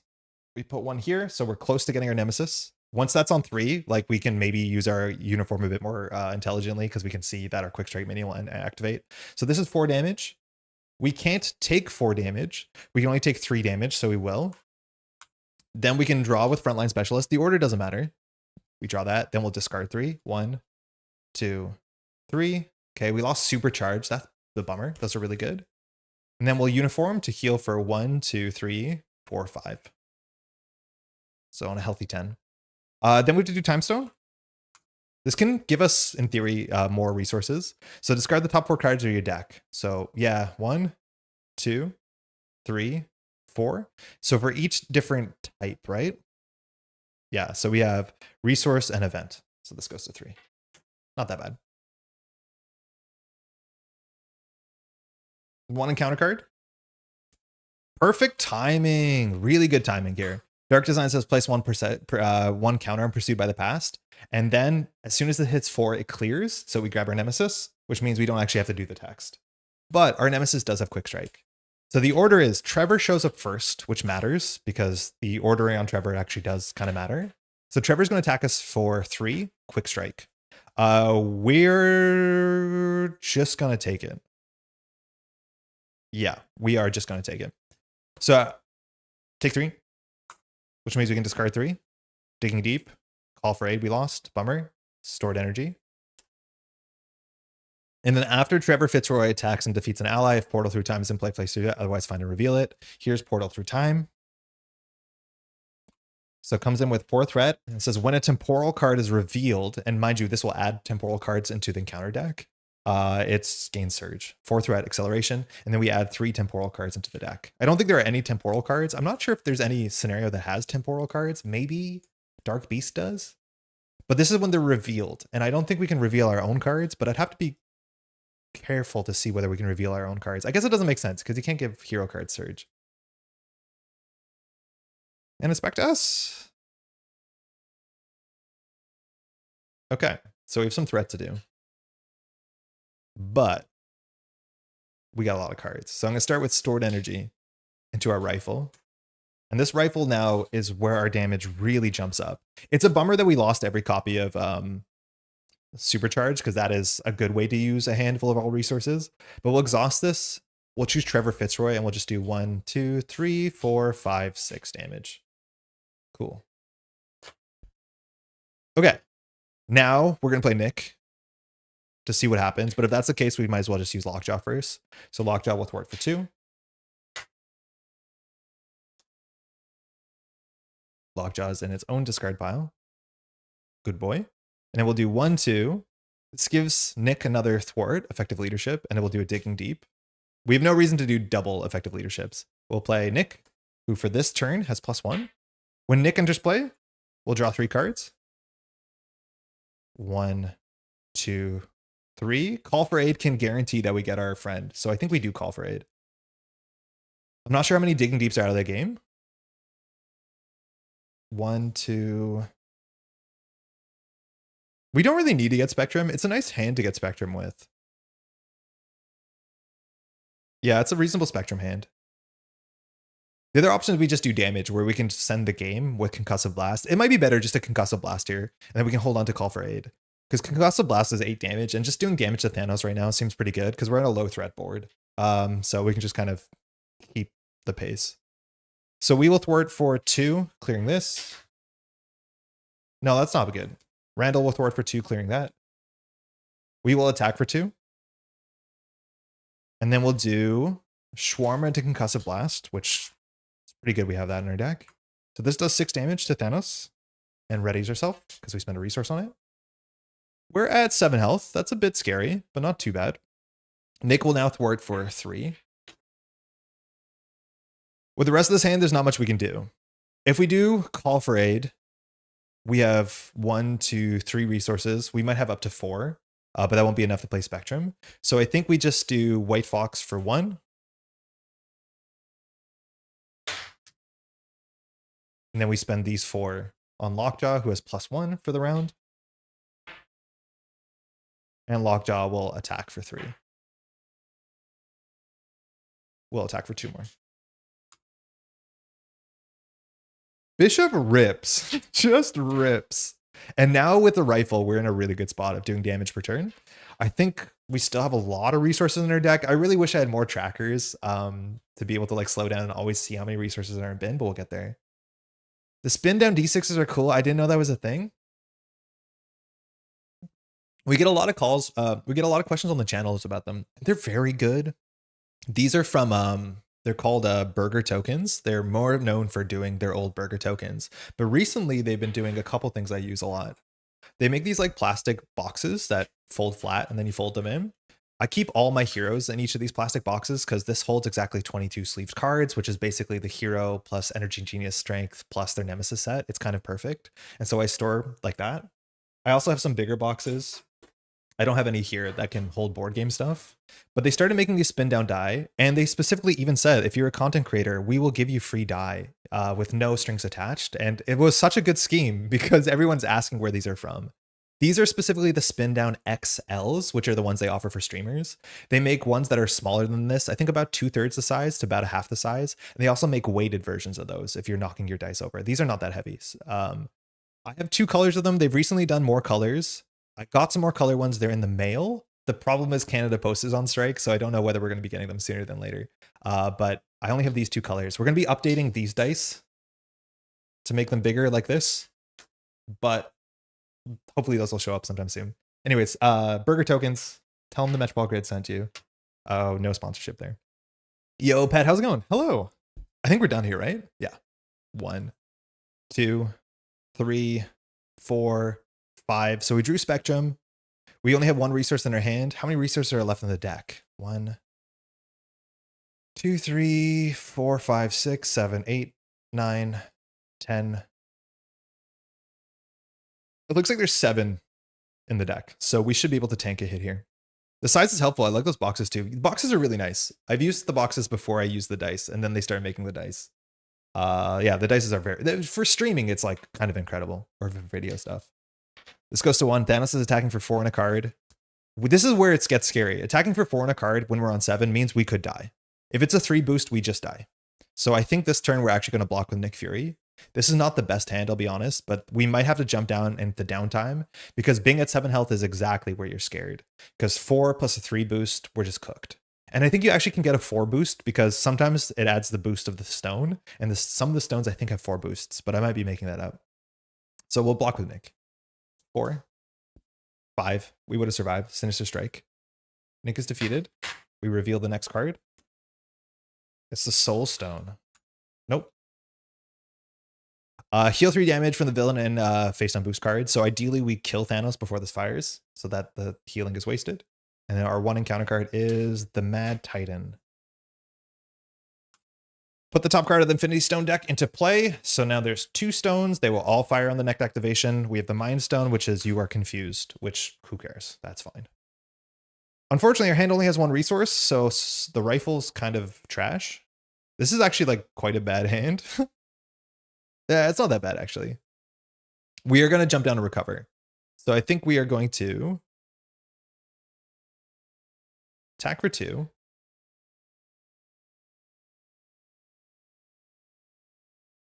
I think Randall will thwart for attack for 1. And that defeats Thanos. So we flip to Thanos 3. Thanos is back. Stalwart, toughness. You love it. 28 health, like just a huge health pool. When revealed, search for Thanos' armor. That's a card that we could consider getting rid of this turn. I'm not sure if we've seen it yet, but it just says he gets -1 damage from every attack. Yeah, apparently we got rid of it. And same force response after the Infinity Stone deck runs out, give Thanos a boost card, which is going to run out soon.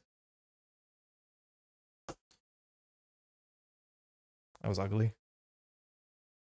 So let's see where the armor is. Helmet. Wait, where's the armor? Was it? Oh, it's helmet? Huh? Was it in there? Did I miss it? Slowly now. It's an attachment. Oh, it is an attachment. I was looking for stats. This one doesn't have stats on it. Thanos armor. When you attack Thanos, reduce that amount by 1. And after a hero makes a basic attack against Thanos, spend energy and physical, which is perfect. That lines up. We have 3 cards that have both energy and physical on it to get rid of this. Okay, that's good. All right, 28 health. The healing 3 doesn't matter. We'll get another boost card. So in theory, double activation is a bit scary. I don't know if we've seen any Thanos thwarts cards. That's a problem. Concussive Blast is probably worth playing here, which sucks. So I think we're going to do Lockjaw for 2 to take the toughness off. Because otherwise, we'll do Bishop's... Oh no, we'll Bishop's Rifle for 1 to take the toughness. But actually, no, Thanos Armor... This is a forced interrupt. Status cards happen before a forced interrupt, so that this will take off... Hold on. So the rifle will ping the toughness. That happens first. And so then we won't use Lockjaw here. If anything, Lockjaw will thwart. But then we're going to do 1, 2, 3 into Concussive Blast. And this will do 5 damage in Red Eris. Okay. We want to jump down and heal. I think we'll just use Lockjaw for safety. Or we have no resources in our hand. Yeah, we'll just Lockjaw for safety off of this. Then we'll jump down. When we jump down, we can add a temporal card from our discard pile to our hand. So I don't think it really matters. We might just go grab one of our resources to set up, so we can grab one of our energy cards, stored energy, because that gets rid of the armor next turn. We could weapon X to discard to grab a card to our hand, but that's not super important on this turn, but we'll do it next turn for sure. So I think we just recover 4 here, which means maybe we pitch Spectrum. Spectrum would be really good here. 23 damage, shouldn't take us that long. So it's either we hold a stolen energy or Spectrum. I think we'd rather hold Spectrum. So we'll do this for downtime, which means we have better recovery. So we will recover for 6. And now we can start taking hits, no problem. And we will pass.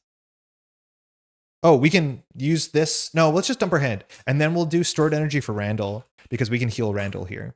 So Randall can go to 2 because this has energy. Yeah, that's better. We don't actually float any cards.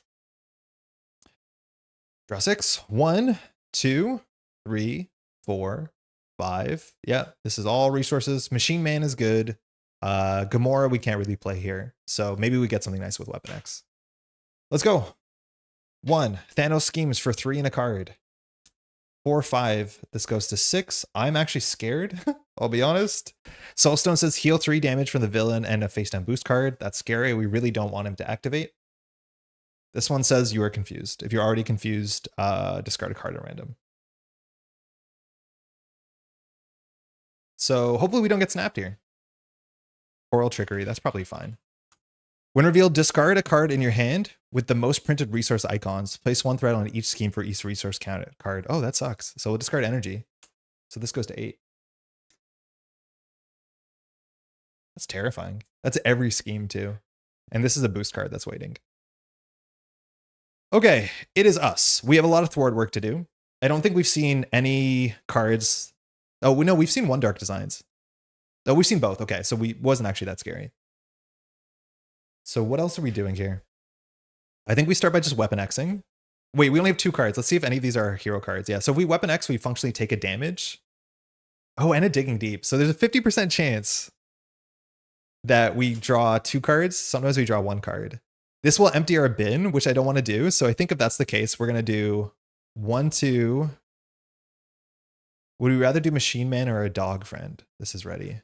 Oh, hold on. The ordering here is actually really interesting. Okay, check this out. If we Weapon X, 50% of the time we deck out and we go up 3 resources. If we deck out, it's bad because we lose access to Lockjaw, which is totally playable. But if we deck out, we can just play Machine Man and be happy about it. I like to hold on to Gamora to discard Gamora because Gamora in the bin is better, so we can make the call. So I think we will Weapon X here. So we'll take a damage. I'm going to roll a die to discard a card first. This is 1, 2, 3, 4, 5, 6. We'll just imagine because it's hard to shuffle 2 cards. 1, 2, 3, 4, 5, 6. So we discard this card. So we do not deck out. We know the last card in our deck is exactly a Digging Deep. Okay. Do we want to recover? We recover for 4 up to 16. Technically we recover 6, but we can't go higher than that. That seems to be not in a bad spot. If we don't recover, we can do a basic attack, which gets rid of this. Randall's going to remove 4 thwart. Machine Man's going to remove a lot of thwart too. I don't think we recover. I think we're like in striking distance. We'll flip up. Okay, we'll attack for what turns to be 1. And then we'll spend a physical and energy to get rid of the armor. Okay.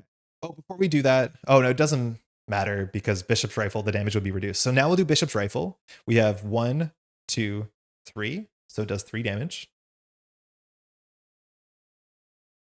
Okay, Randall, we'll thwart for 2. And then we'll spend an energy icon off of a resource to ready and heal. For safety, we'll go again. I know that we're losing some ready next turn. Then we will power an All of Us for Machine Man, who comes in with 3 health. We are going to draw 2 encounter cards this turn, so it's a bit of a spike. And then with Machine Man, we're going to thwart, and we'll throw out 1, 2, 3 cards. This has 2 resources. Band together has resources equal to the amount of allies we have. So that's 1, 2. This is 3. So this is 4. So we clear that perfectly. Goes down to 2 health. That should be it, and we will pass. We have chump blocks in the worst case scenario. We know we're drawing 1, digging deep, and we'll draw back up. I've barely touched my coffee. I am like so jazzed with how fun Bishop is. I think I really did not like my first plays with Bishop where I drew totally dysfunctional hands. And it's not like I wasn't playing Lockjaw. I don't think I was playing Make the Call, and Make the Call is just another nice card to turn resources into board state.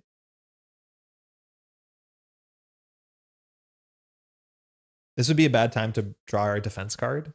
That one's really awkward on the turn cycle. Playing protection and keeping it on like a Jocasta is like kind of fun. I do think this is a deck that makes you want to shuffle really well because you end up with these like clumps of energy cards, and it's in your best interest to shuffle them perfectly. Like I think it's the one deck that makes me more self-conscious about my shuffling. Hopefully we did a good job. 1, 2, never mind. 3, that's good. That's the ending damage. 4, 5. Okay, Lockjaw is good to get this early, so this hand's fine. We're gonna get attacked for a lot of damage though, so we might actually have to chump block here, unfortunately. Because Thanos is attacking for 4, 5, 6, 7, 8, 9, 10, 11. It's unlikely we die, but this could be up to 11 damage. Good luck us. We'll just take it to the face. So it's 4, 5, 6, 7, 8. So we take 8 damage. Which does mean we discard 8 cards. First, we're going to do Frontline Specialist to draw a card. It was a resource, bummer. And now we're going to discard 8. 1, 2, 3, 4, 5, 6, 7, 8. Surprisingly bad. So we get 3 of these cards. We lose 2 of our big damage cards. We lose an energy conversion as well. And I think we have to heal here because if we get attacked again, we can't survive it. So I think we have to just take our small healing. So we heal for 1, 2, 3, 4, 5, 6, 7. He says small healing. It's so goofy. Okay, 2 encounter cards. Oh, firstly, we get the last stone. And specifically, this is the last stone. It's the power stone. And when the deck runs out, Thanos gets another boost card. Oh, not that power stone. This power stone. You are stunned. That one's annoying. The rifle gets rid of it quickly, but we miss a lot of damage. We have a 7 damage rifle this turn. So we are in striking distance. We draw 2 encounter cards. First, Fear of the Future. Oh, this actually makes us jump down. So this is a pretty standard obligation. It says, exhaust Lucas Bishop if you want to jump down to remove this from the game, or discard the card and each resource card from your hand. We can't do that. So we will hop down. It's really funny whenever you hop down from an obligation that fires your alter ego ability. So if we have a temporal card, we don't. Bummer. And then we have to exhaust ourselves. So at least we can Weapon X. This is RFG'd. Next, a bit scary. Black Dwarf. Okay. So just a big guy with 6 health and overkill. But totally fine. We can one-shot Black Dwarf with our rifle. Okay. We are very much 1 turn away from lethal. So I think we're just going to Weapon X here. Take a damage and start discarding. Make the call. Command Authority. That's good enough. We will flip up. We will just Bishop's Rifle to do 1, 2, 3, 4, 5, 6, 7 damage, knocking out the dwarf. We do want to draw a bit more, so we are going to do... I guess it doesn't really matter, huh? This cares about energy resources, so I just want to make sure we have an energy resource card, so we'll hold on to Stored. So we'll do Digging Deep for Command Authority. This is just to cycle cards functionally.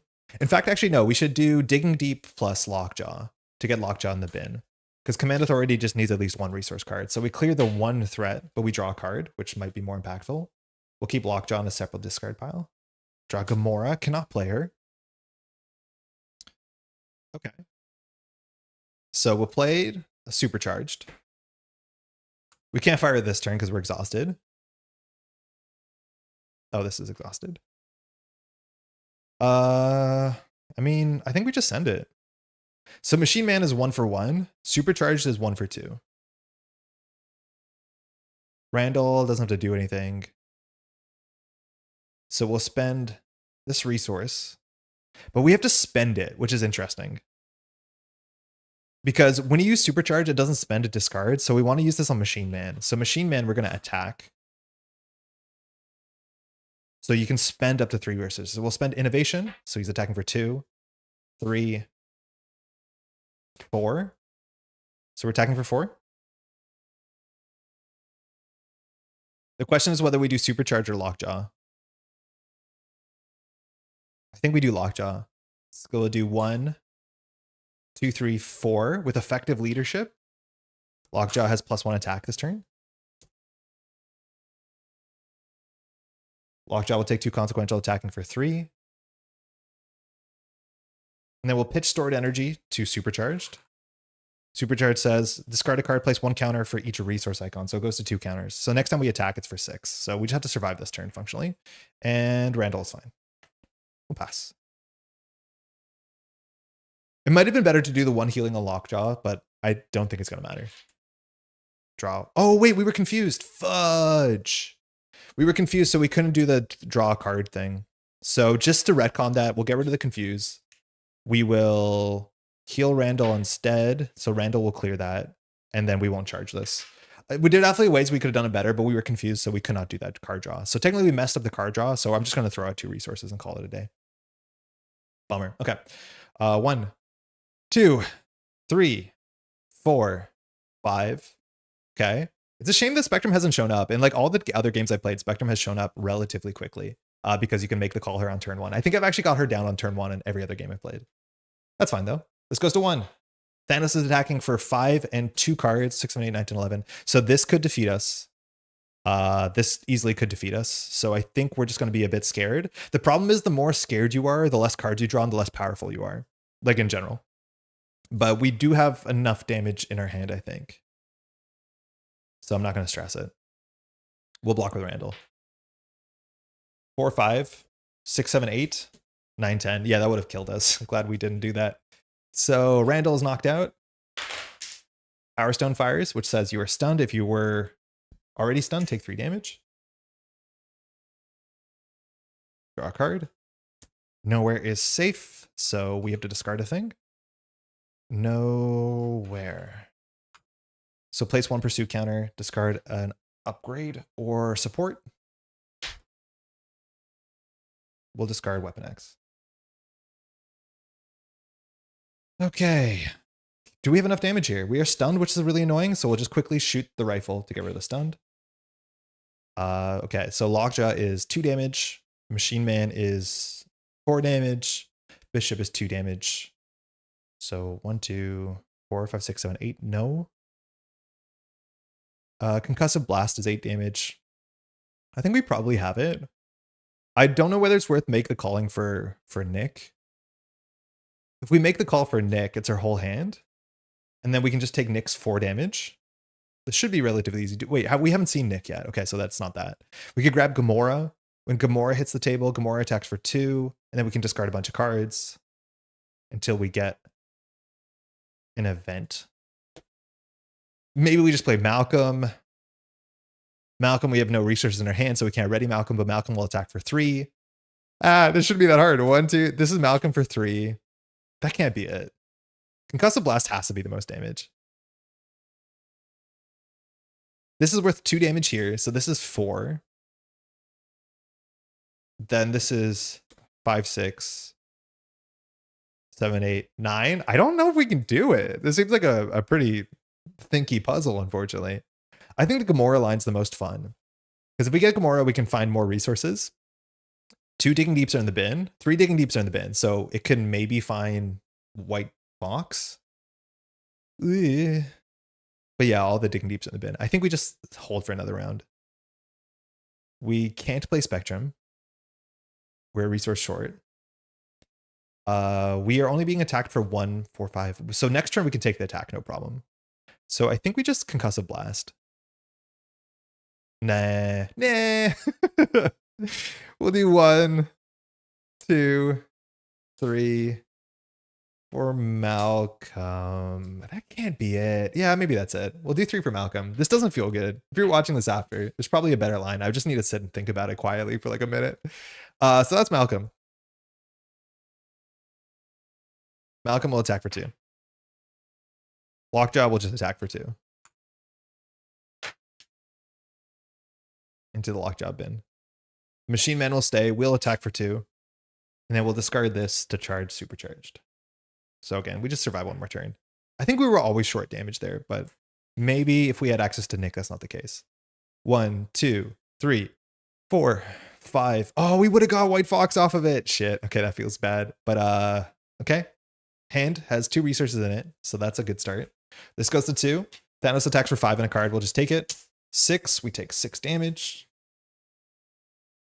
We discard 6 cards. 1, 2, 3, 4, 5, 6. Okay, so we draw 3 resources. Our frontline specialist draws a card. It's another resource.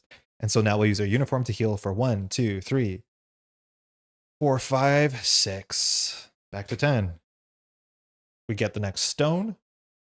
It's to discard an ally, upgrade, or support 1. And then we draw Masters of the Stone. Master of the Stone. Master of the Stones. When Thanos activates, +1/+1, put the top card of the Infinity Stone into play. Okay. And that's game. We can just swarm at attack for 10. I mean, we felt in control at all points in time. That actually was really, really good. I did not feel scared. I think being at 10 health was still kind of low when you're attacking for 5 and 2 boost cards. But you do feel in a really good spot, let alone we had Rifle there for 1, 2, 3, 4, 5, 6. And we had Nick, like, very, very, very good. Bishop seems cracked. Seems great. Really like it. I think we have exactly maybe enough time to do Hela. Hela can be a bit more drawn out because you want to kind of control the tempo of Hela, but it's also one of the most interesting Marvel Champions scenarios. So let's give it a shot. Specialized training is back. That felt good. That felt very, very good.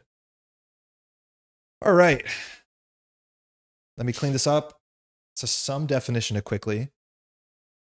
And I think we can go to hell. HEL. HEL, not being rude.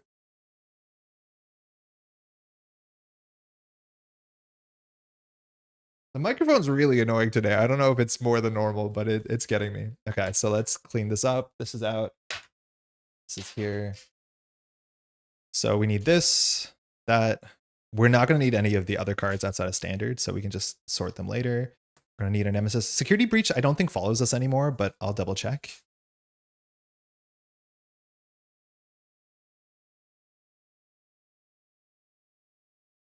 That was not right.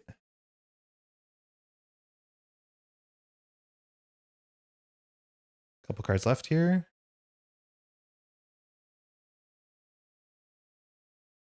We didn't run into a lot of expert cards, which also helps obviously a lot. So there should be 1, 2, 3 expert cards. 1, 2, 3, 4, 5, 6, 7 cards. Our obligation and security breach. That should be everything. Okay.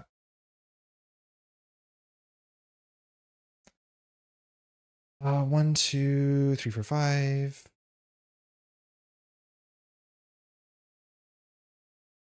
And we have to go to the box.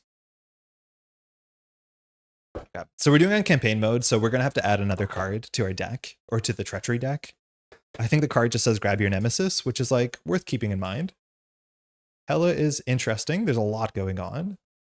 Hela flips in and out based off of whether you defeat a side scheme or defeat her. She only has 9 health, but you really want to control because as soon as the side scheme is cleared, she readies herself, which means her stats go up immensely. She also just has like natural scaling, which is kind of fascinating, where her health, her attack, and her thwart goes up. I want to say for every card in the victory display. So this might be a reasonable turn or a reasonable round to just go ahead and cut the specialization out of our deck, because any card we add to the victory display is just a bit worse for us. I believe we play with Hela B1 because we're on expert, but we'll double check in a second. Hela B1. A villain name, Hela, set 12. She has 9 health to start. So Hela gets +1 scheme, +1 attack, and +3 health for every side scheme in the victory display, even player side scheme. So I do think we're just going to ignore our thing. We might just put it on the table, but we will ignore it. Summon back, I think, enters. Oh, hold on. We need the document.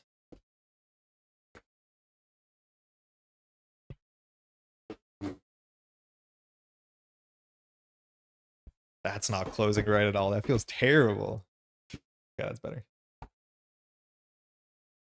All right, so just want to see if there's any bad resolution. I don't think there is. So this is for Hela. The victory of defensive protocols is not on the victory display. Add a system shock. We did that, and the Infinity Stone was completed. We snap our deck. We're not going to do any of that. So our campaign setup is find the Norn Stones. So this will be in play. These Norn Stones, we'll find them eventually. Those will be to the side. Shuffle the summoned back into the pile. So this will be in the victory display. This, I think, grabs your Nemesis. This one doesn't have enchanters in it. The next one does. We get Shawarma, if System Shock, and Infinity Stones. So we don't have to deal with Security Breach, which thematically, that makes a lot of sense. Okay, so we just have to do the stock standard setup. We're doing Hela. Hela's really cool. One of my coolest scenarios. This is where like scenario design in this game is super peak. Not super excited for Civil War, but we'll see what it is. Odin is in play. We have one main scheme. Legions of Hell has some small minions. There's a bunch of things that exhaust your allies, which is pretty bad for us. Frost Giants has some really big minions. Specifically, Laufey is also one of the rare 4 boosts, which is worth keeping in mind. We're also going to start with Garm and Nippaheller, he says in his best Scandinavian. Cool. So Odin's Torment. We're playing Hela B because we're on Expert. We have 2 modulars, which are Legions of Hell and Frost Giants. Those are all accounted for. It says attach Odin to the main scheme. So Odin's just going to be here. It doesn't have active text, so I'll just hide him. But we're going to try and rescue Odin from prison. Captive side face up. Reveal Nippeler and Garm. So Garm is here. Nippeler is here. Again, side schemes really matter, and these all add to the victory display, so they get worse. I'll show you the text in a second. That should be it. Shuffle the counter deck, so we're good to go. The back of this, Odin's Torment, 1B, says 18 is a lot. We're hitting 1 threat a turn. But she can have massive scheme. She only attacks for 2 and schemes for 2 at the beginning. When Hela would be defeated, if Odin is attached to the scheme, discard each attachment from Hela, and that's the only way to discard attachments. It's more like it. And you flip her to her wounded side.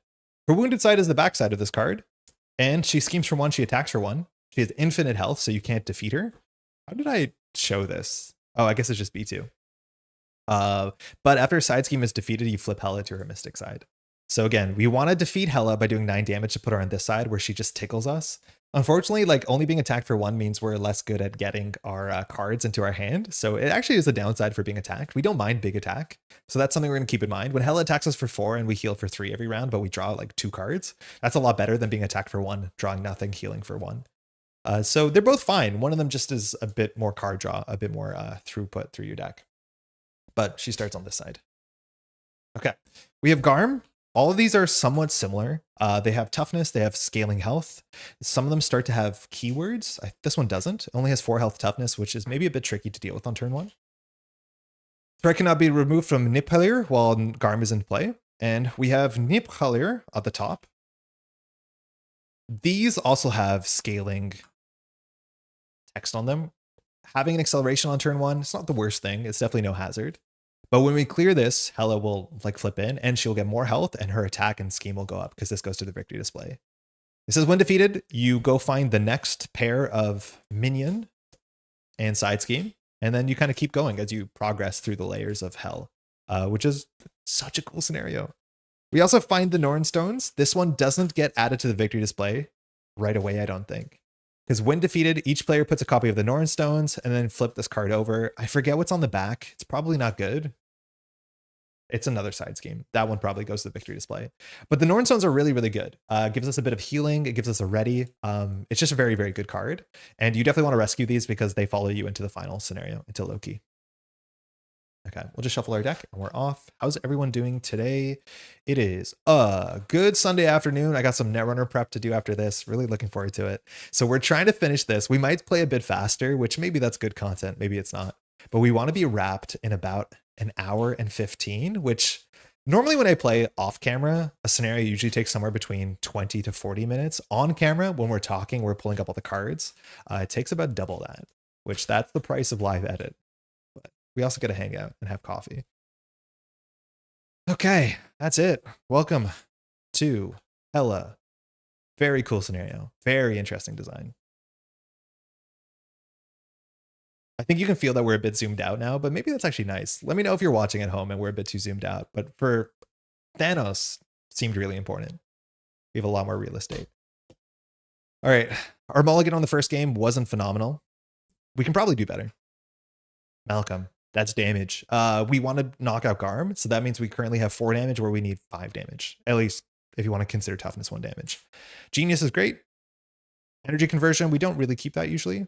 Supercharged, we can easily consider keeping that. It's nice to have early. It means we can one-shot some of the bigger monsters once they come up. We have to clear the toughness. Power in all of us is whatever. Weapon X, we probably keep that. It's okay. It's not bad. It's okay. So what are we keeping? I think we can keep 2 doubles and we can hope that we draw something good. We have a lot of neutrals. Malcolm is probably worth keeping as a safety hedge so we don't draw a hand of all resources. And maybe for that reason we can draw supercharged too. But this hand is not stellar. Because what would we do? We play extra card for Weapon X. Weapon X draws something. I really want to get Call for Aid on turn 1. Maybe we should just aggressively mulligan for Call for Aid. Let's try it. Let's do this. Keep these 4, get rid of these 2. Because this might not do anything, so we might as well just get any card there. 5. Prof X. No! There goes the power in all of us. And a band together, which is not perfect, but we can do something with this. Okay. If Garm attacks us for 2, it's not the end of the world. If we had our uniform, it'd be a bit better. But I think we're going to start here with Weapon X and just hope for the best. So band together generates no resources. I forgot about that. So Prof X allows us to clear the Norn Stones on turn 1. What's the back of this? Oh, it's fine. It's nothing. It's not real.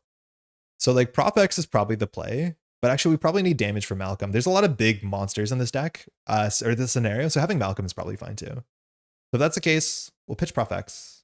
Oh man, 3 threat though is big. We'll pitch supercharged. Weapon X. We'll rip it. We'll take a damage.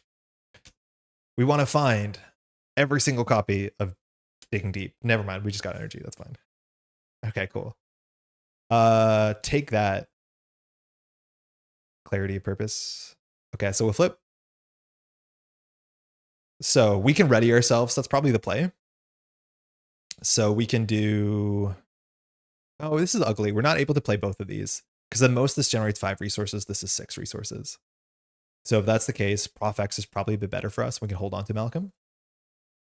So we do 1, 2, 3, 4 for... Well, hold on. We attack for 2. Taking the toughness off. We do Genius and Stored Energy to play the Professor, which readies us. I don't think we're going to go for the Confuse here. So we're ready, because we're an X-Men. Prof X will find the Norn Stones. So each player puts a copy of Norn Stones into play on its setup side. Flip this card over. The back is Retrieve Odin's Armor. So you don't need to do this. It's good to do it, but we can't really do it for a while now. So it's going to stay out here with 4 threat. Master Plan and other effects will add threat to it, which is a bit annoying, but this is kind of a card you'll ignore for most of the game. Because threat cannot be removed from this unless we control Odin, and the only way to control Odin is to like go all the way through hell. When defeated, heal all damage from Odin and flip him to his king side, which is a much better side. So we'll get to that when we get to that. Now, Nornstone is good. We start with the front. Don't look at that. The front says that we get +1 thwart, +1 attack, and +1 defense. Wait, this card is absurdly good. And we can ready this and flip it over. The backside, we can never flip it back, but the backside is really, really good. This is very generous. So we'll do +1, +1, +1. So we're still short of knocking out the Garm, but not a big deal. Okay, we will now attack for 3, I guess. We'll hold on to Randall. We'll throw this out. Not a great turn.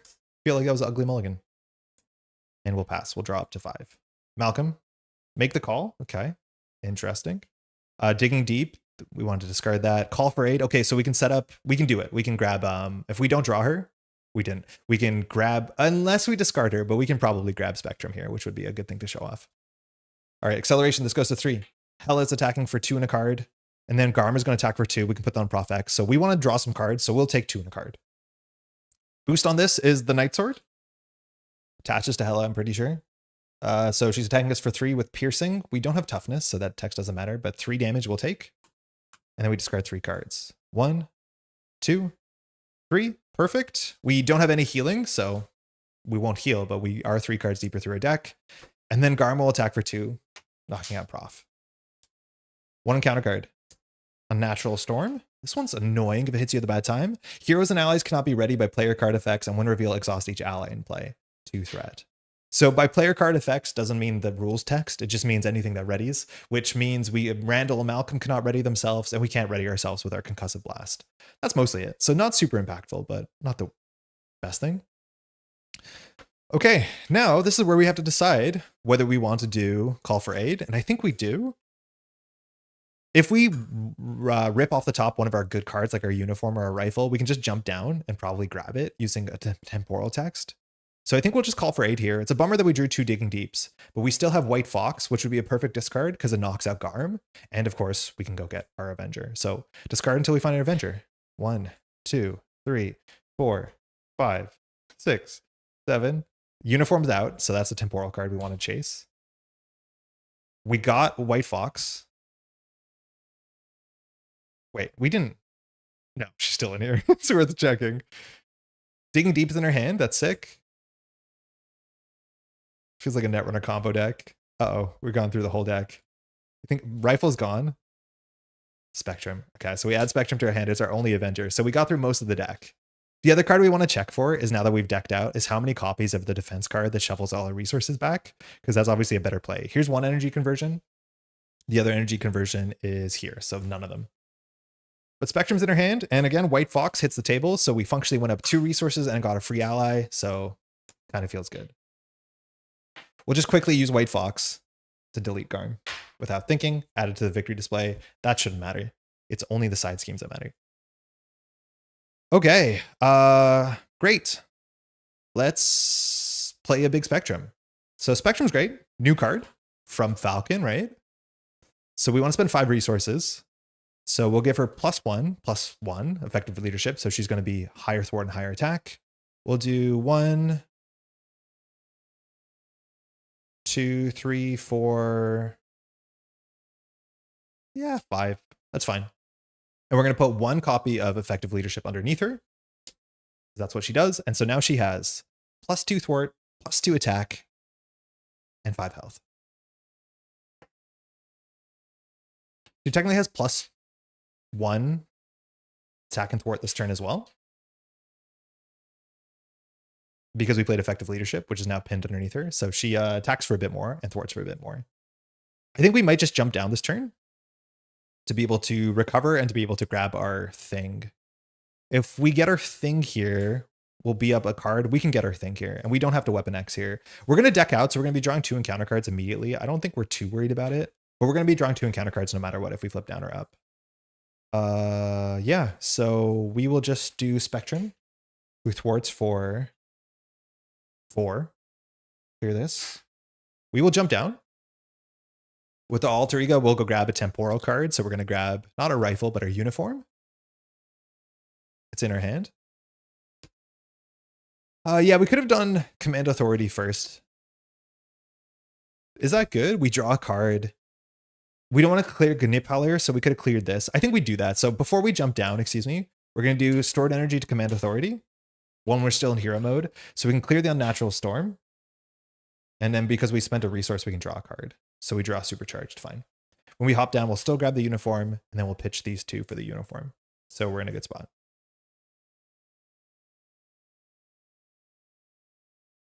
Okay. Good, we'll recover for 4. And we'll pass. That was a much better setup. When you tear through your deck, it shows you how great it is to have like the ability to play everything from your bin, and now we're going to draw 2 encounter cards. So we get Call for Aid, which doesn't have a lot of utility. You can go through your whole deck for White Fox and everything else if you want to. Make the Call, which will be useless. Nick Fury. Lockjaw. So those were at the bottom. We get an encounter card and we shuffle. So all we need is our rifle, and we should be in a rip and tear mode.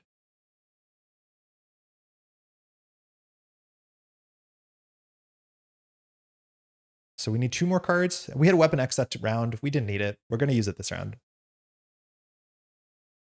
Getting White Fox not in the bin on the deck cycle is a bit unfortunate, but we can rip through our whole deck. In theory, if we play Call for Aid, we functionally just draw like 3 resources, so it's +2. And it gives us resources for rifle and stuff like that. 5 rifle. Yo, that's sick. And then a digging deep. Okay, so the call for aid makes less sense. All right, this goes to 2 because acceleration. Hela schemes for 2 and a card. 3, 4 obligation. This goes to 6. 2 encounter cards. A bit scary, but 18 is a high limit for solo. Drawing nearer. Good that we're in alter ego. This is an obligation that we have to deal with at the start of our turn, and it adds counters to Pursued by the Past. Frozen, another good reason we're in alter ego. This Frozen's a card that's really annoying, and we're in alter ego, luckily. And so it's up to us. So drawing near fires, which says that discard an identity-specific card. So after your turn begins, discard the top card of your deck. It'd be sick if this was a Digging Deep. It's not. Oh, it's a Shawarma. Oh, that's really bad. That's so bad. For each icon, place 1 on Pursued by the Past. So we discarded a 3 icon. That's awful. That's uniquely terrible. Very good. Okay, so we need to get rid of a hero card, which we don't have access to one. So we probably just weapon exit. And for Frozen, we would love to discard physical and energy. So the best case scenario is that we weapon X, we take a damage, and we find one of our energy cards. We found Malcolm. Okay. So we will throw out physical and energy to get rid of Frozen. Oh no, we shouldn't do Malcolm. We'll do physical and digging deep, and then we'll throw Malcolm to get rid of drawing near. We now know we're very likely to get our nemesis immediately, so we're just going to make sure we use uniform in a way that makes sense. Okay, was that bad? Should we play Nick Fury first? Yeah, in hindsight, that might have not been the play. That might not have been the play. Because this hand's not very functional. Actually, yeah, this hand sucks. We probably should have paid to play Nick first to draw more cards to figure out what to do. I'm not going to fix it. We flip. So we need to play a rifle, which doesn't do anything. So I think we'll just pitch 2 for the rifle. We're set up. So actually, yeah, pretty ugly turn there, but what can you do? Spectrum will thwart for 3. White Fox will thwart for 1. We will thwart for 2. 9 damage doesn't matter. In theory, we want to advance this, then do 9 damage. And we'll pass. Will we hold on to Nick? Yeah, I think we will. I think we like a little Nick here. 1, 2. Command Authority. Drop back. So Command Authority will deal with Nippler, Stored Energy, and Innovation. Cool. This goes to 2 because of acceleration. Hela is attacking for 3 in a card. We will full send, no block. 3, 4 on Frost Giant. The villain's attacking, the character deals damage, stun that character. Okay. So we take 4 damage. And we discard 4 cards. 1, 2, 3, 4. We draw 2. So our nemesis isn't immediately showing up, but we're going to go ahead and heal for 1, 2, 3, 4, and take no damage. Encounter card. Nope. Place for the living. Each player must choose to either discard the upgrade or support they control with the highest cost, or take damage to the total number of upgrades and supports they control. Oh, that's annoying. So either we lose the rifle or the uniform. We can always jump down and just get it again. Or we can just take 3 damage. I'd rather take, 4 damage because of the Nornstone. Oh, that's annoying. The rifle is 1, 2, 3, 4 damage. I think we get rid of the uniform. We just jump back down in a second. Because we can use the rifle on this turn because we're going to advance this. Oh, we're stunned. That's fine. That's fine. Yeah, okay. So we'll attack to get rid of the stunned. We will do band together to generate 2 resources for Command Authority. So we'll remove 3 threat for Nippler, which adds it to the victory display. So we have a couple things that happen. Firstly, we draw a card. So we got Specialized Training. We'll never play that. Now, when Nippler enters the victory display, or when it's defeated, we have to go grab Gallerbrew and Scourge, put them into play. So those are out, which means the Hela gets +1 attack, +1 scheme, and 3 more health. So she's now at 12, and we'll try and keep track of this. She now hits even harder. And this is only going to continue to scale poorly for us over time.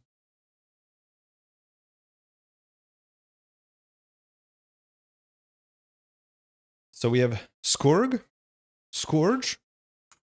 PNG, 5 health, toughness, has piercing, which again, I don't think we care about. And then we have Brew,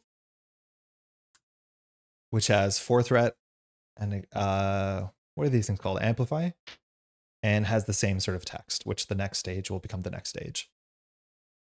Okay, we spent a bunch of our resources. This might be a Nornstone turn, but we're gonna White Fox to attack for 1 to knock off the toughness. We want to use the rifle now. I think we do. So we'll use the rifle.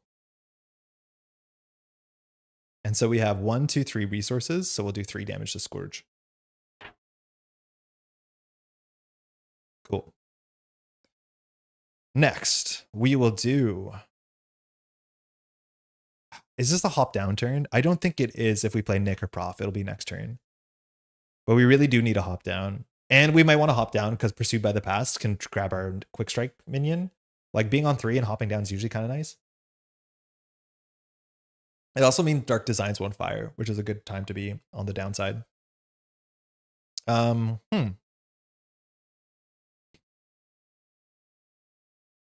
we could do like 1, 2, 3, 4. We could do Prof X. We could get the Confused. We could hop down safely. That's probably it. Yeah. So we'll do 4 in this. Sorry, we just need 3. So we'll do 1, 2, 3. When you play Innovation, you can heal 1. So Healing Spectrum is really good. And then Prof X will come into play. This is Innovation. This is Prof X. When Prof X enter play, we'll go ahead and confuse the villain. 3 health and only lasts in 1 round. Prof X will just go ahead and thwart this. Is this a Nornstone's angle? It might be. 2, 3, 4. Weapon X.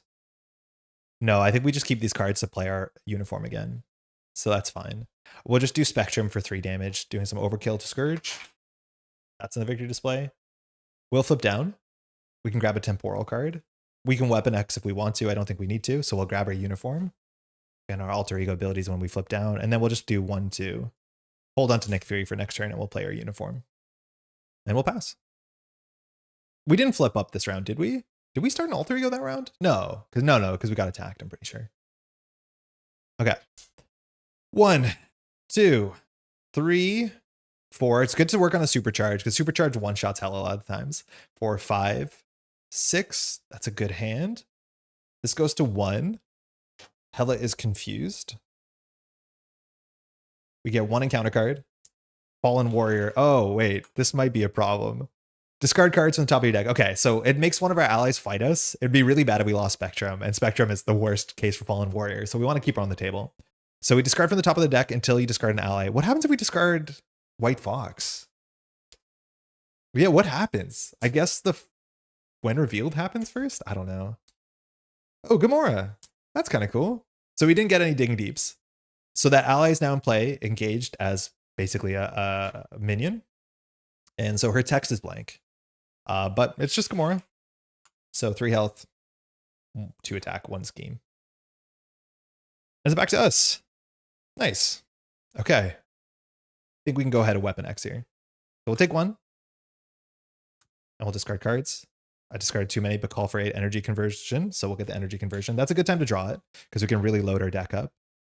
Will we deck out? 1, 2, 3, 4, 5. We draw 3 with Nick. So if we draw 3 with Nick, we deck out. Prof X should be gone. So I don't think we will do that. We'll flip up. We don't need to recover here. I think Spectrum will just attack for 3 because it's perfect. Yeah, maybe if we realized we were going to deck out, we shouldn't have Weapon X'd. That might have been some truth to it. Are we going to defeat Gjallerbru? I don't think we are. This is 4 damage. In theory, we want to advance this and then knock out Hela, but Hela's been like really okay right now, so I don't think we're too concerned. We can work on it though. Maybe we do work on it. This draws a card. Yeah, so we'll just do Nick damage. So firstly, we'll do Bishop's Rifle. We have 1, 2, 3 damage to Hela. And then we'll do Stored Energy into a Command Authority, which removes 3 threat and draws a card. Make the calls here. Ooh, what does Make the Call get? Maybe we should get Gamora because we've not got Gamora yet, and that sounds really fun. Yeah, let's try that. So we'll do Make the Call. There might be a better thing. I just want to try out Gamora because I've not played her yet. So we'll spend 1, 2/3. And so we can go grab an ally and put it into play. So why not return Gamora to our side of the table? Now we're not playing Gamora, we're putting her into play so we can get around the text on her, which makes her technically unplayable in this deck. Her text we don't fire this turn, I don't think.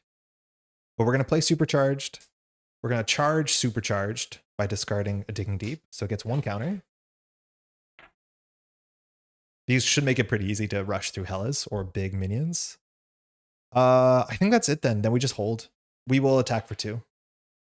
Or for 3. Yeah, we're good at attacking. Good old Nornstone. And we'll pass. This in theory, yeah, that's that. We'll pass. We won't use Gamora. 1, 2, 3, 4, 5. We can make the bottom of our deck only resources with Lockjaw to make the call that seems totally acceptable. So this goes to 2. Hela is attacking for 3 and amplify. So we'll play energy conversion and we'll see how many cards we're adding to our deck. I'm assuming it's going to be goofy. So we can shuffle every single resource into our deck. So 1, 2, 3, 4, 5, 6, 7, 8, 9, 10, 11. We would love to draw a card then spawns our nemesis because then we can draw the most cards. So our deck is like 2 cards and 11 other resources. And we can't take more than 3 damage on this. So Hela is attacking for 2, 1, and an amplify. We can't take more than 3.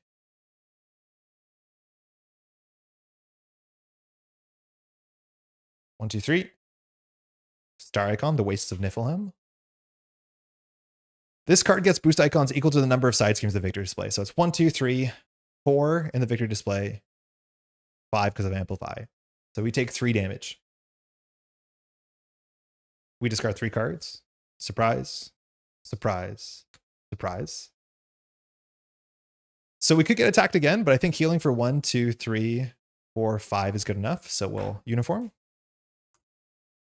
And we will draw a counter card.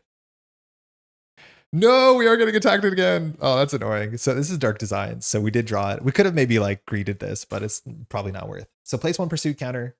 We don't do the text because as soon as it hits 4, it clears all its icons. And so the check on Dark Designs doesn't fire.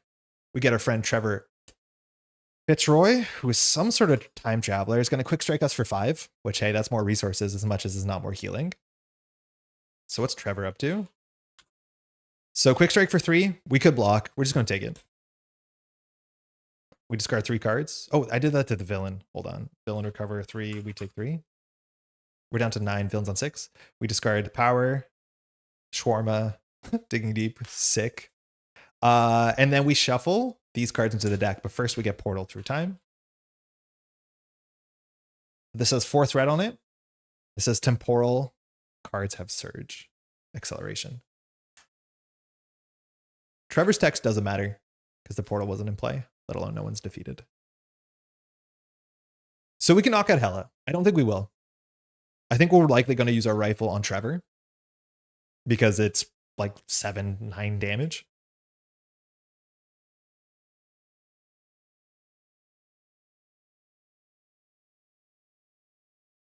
Yeah, we have a lot of resources. We can probably greed another supercharge as well and make the call. At this point, we have this many cards in our deck. Like maybe this is a Nick Fury angle. Gamora discards until Gamora gets an event, right? Until an event. So we know all the events in our deck. There's 2 call for aids. They're there. Make the call. The last one's in our hand.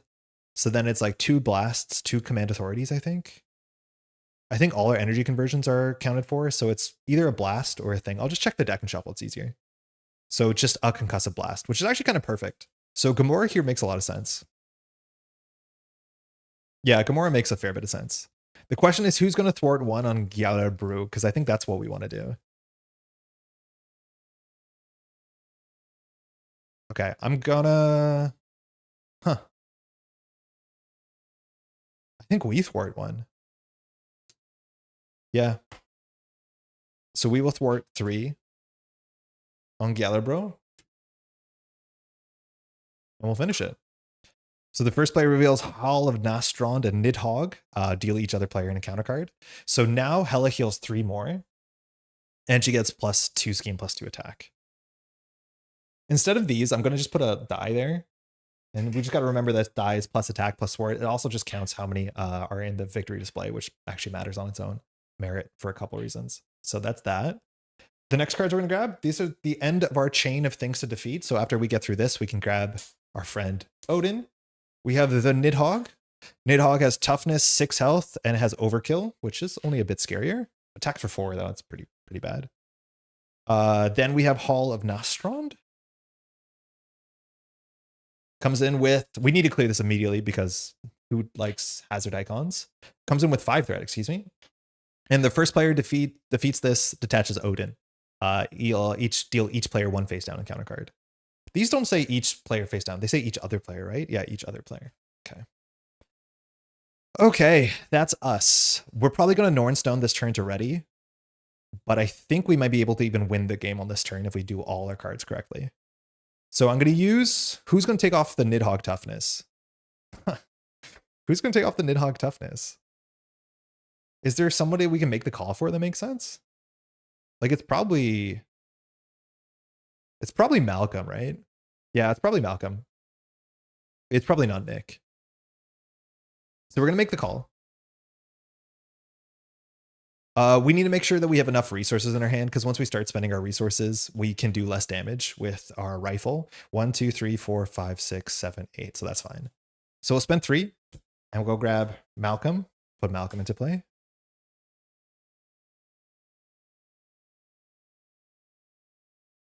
We still have access to Lockjaw, who might show up this turn.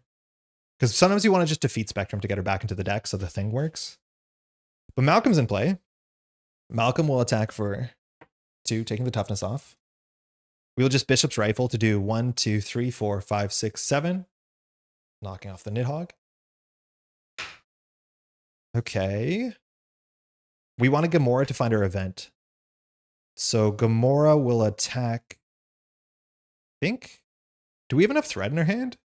Not really, actually. We might have wanted to get somebody else for threat. That's fine. We just need to clear this. This is the important one. So I guess Spectrum can do 3 off of that. That's fine.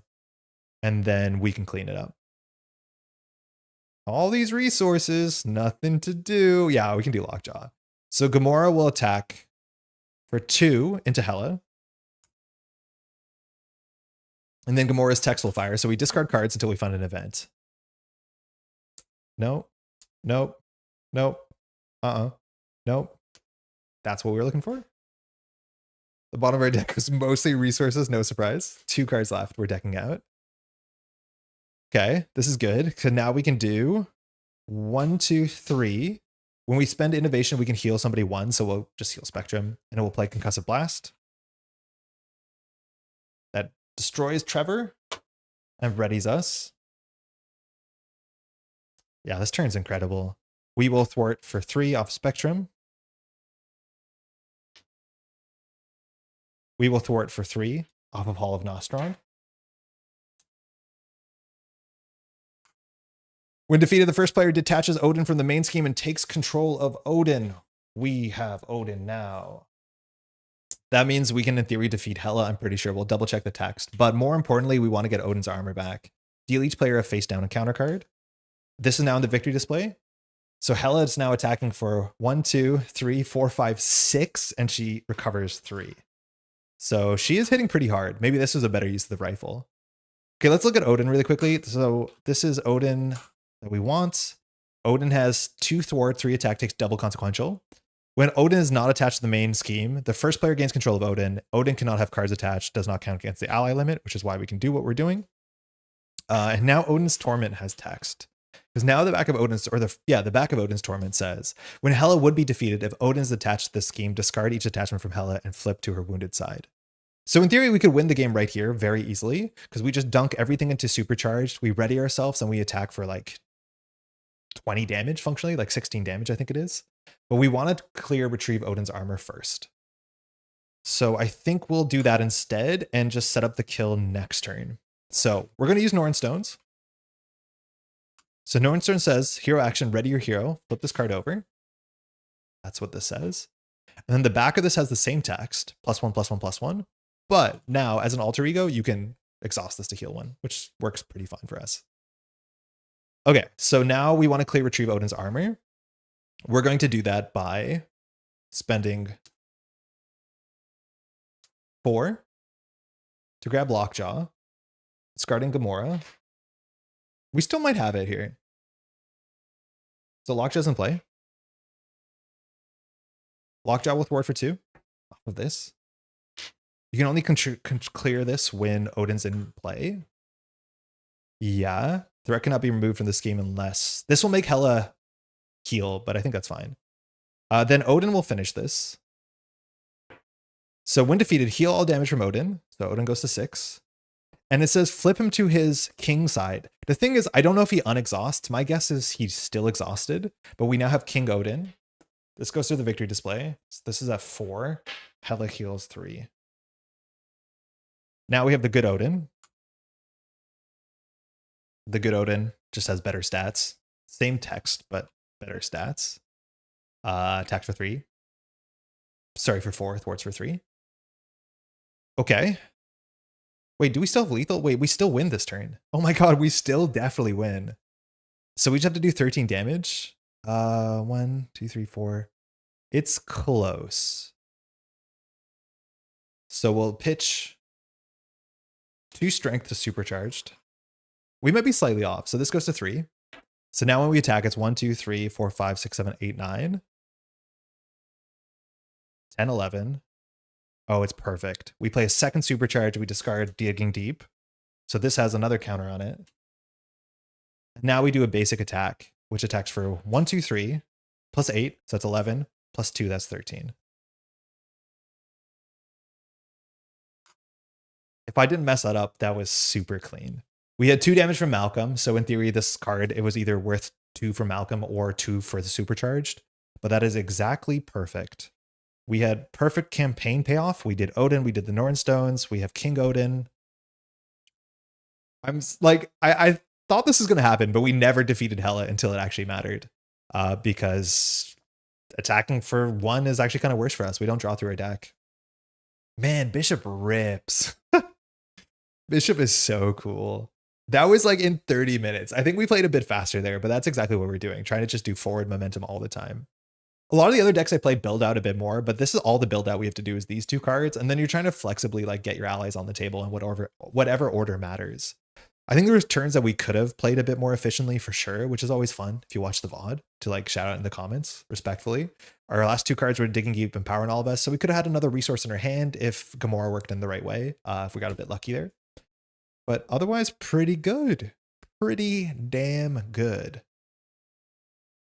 Cool. That's it. It's 12:44. We definitely don't have time for another one because we are meant to be out of here around 1:15. But the final one is unfortunately Loki, which is definitely a slog. It's a lot of stuff to do. Doesn't feel super tricksy. It's just more of a long protracted battle where you have to defeat 3 heroes or 3 villains that I think they all have 25 health. So it's just like 75 health of damage on expert. If I'm not mistaken, it's been a while since I played against Loki. I don't play against a lot of Loki. Love to hear if the new Loki from Trickster Takeover is more fun, even if you're playing solo. I know not a lot of people love old Loki, but yeah. This box is a box I don't think I've played that much comparatively to some other ones, but some really cool high points. Like Hela is really cool. The Towers one is also very fun. It gives you alternate things to worry about. And I honestly don't mind Ebony Maw. I think playing against a mage is kind of fun. Thanks for the gameplay. Hey, Toy, thanks for dropping by, let alone hanging out in chat. It's super appreciated. This is the time where we do like what's next on this channel. There's probably not going to be video content straight up for a while. We'll be back next Sunday around the same time in the morning. If you want to drop by for a live stream, we'd love to have you. Otherwise, there'll be something waiting for you throughout the week if you're catching up on the VODs. The week after, we won't have a stream, not next week, but the week after. I'll talk a bit more about that, but we're going to be at the World Championship of Netrunner. We're doing commentary. We're part of the team. So exact same time slot on Sunday if you're watching this live. I'll share next week what the channel is, but you can go watch the World Championship of a card game you might not understand. And it's my job as a commentator to make it make sense. But the like finals of the World Championship of like 400 plus players will be happening at the exact same time slot as this, considering it's about 5 hours ahead. So that's coming up. Otherwise, I'm going to finish this. And then next week, what are we going to play on Sunday? I have a whole week to sort that out. If you have any like suggestions, ideally it overlaps with one of the heroes that I haven't played through a campaign this year. So Bishop has one more game under his belt.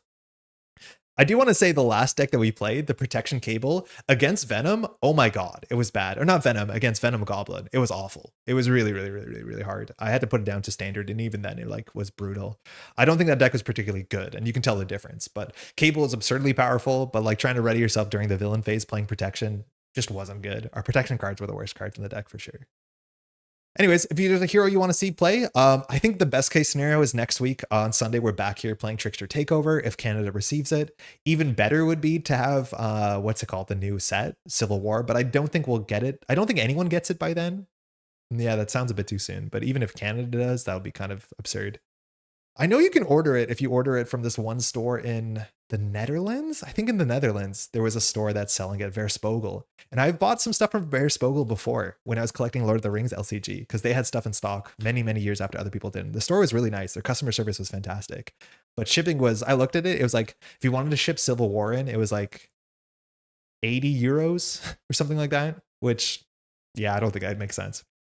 Anyways, FFG, if you're watching this and you want to make a direct pipeline to your content creator to give them content, please help me out. Canada's not good. I think that's mostly it. October 17th for the US. Yeah, that's what sounds correct. Some people already have it, so there's a chance other markets will like hit a different street date. My local store is like pretty strict on street date, which like is so nonsense to me, considering like the street date in another country was 7 weeks ago. But if they get it on Thursday, they don't sell it to Friday, which technically that's a law to some extent, I guess. But yeah, it'd be nice if we have it, but we'll just hold on for Trickster Takeover for now. That's mostly it. Enjoy the rest of your weekend. If you're grinding for some Netrunner, best of luck, and we'll see you next weekend. Take care, y'all.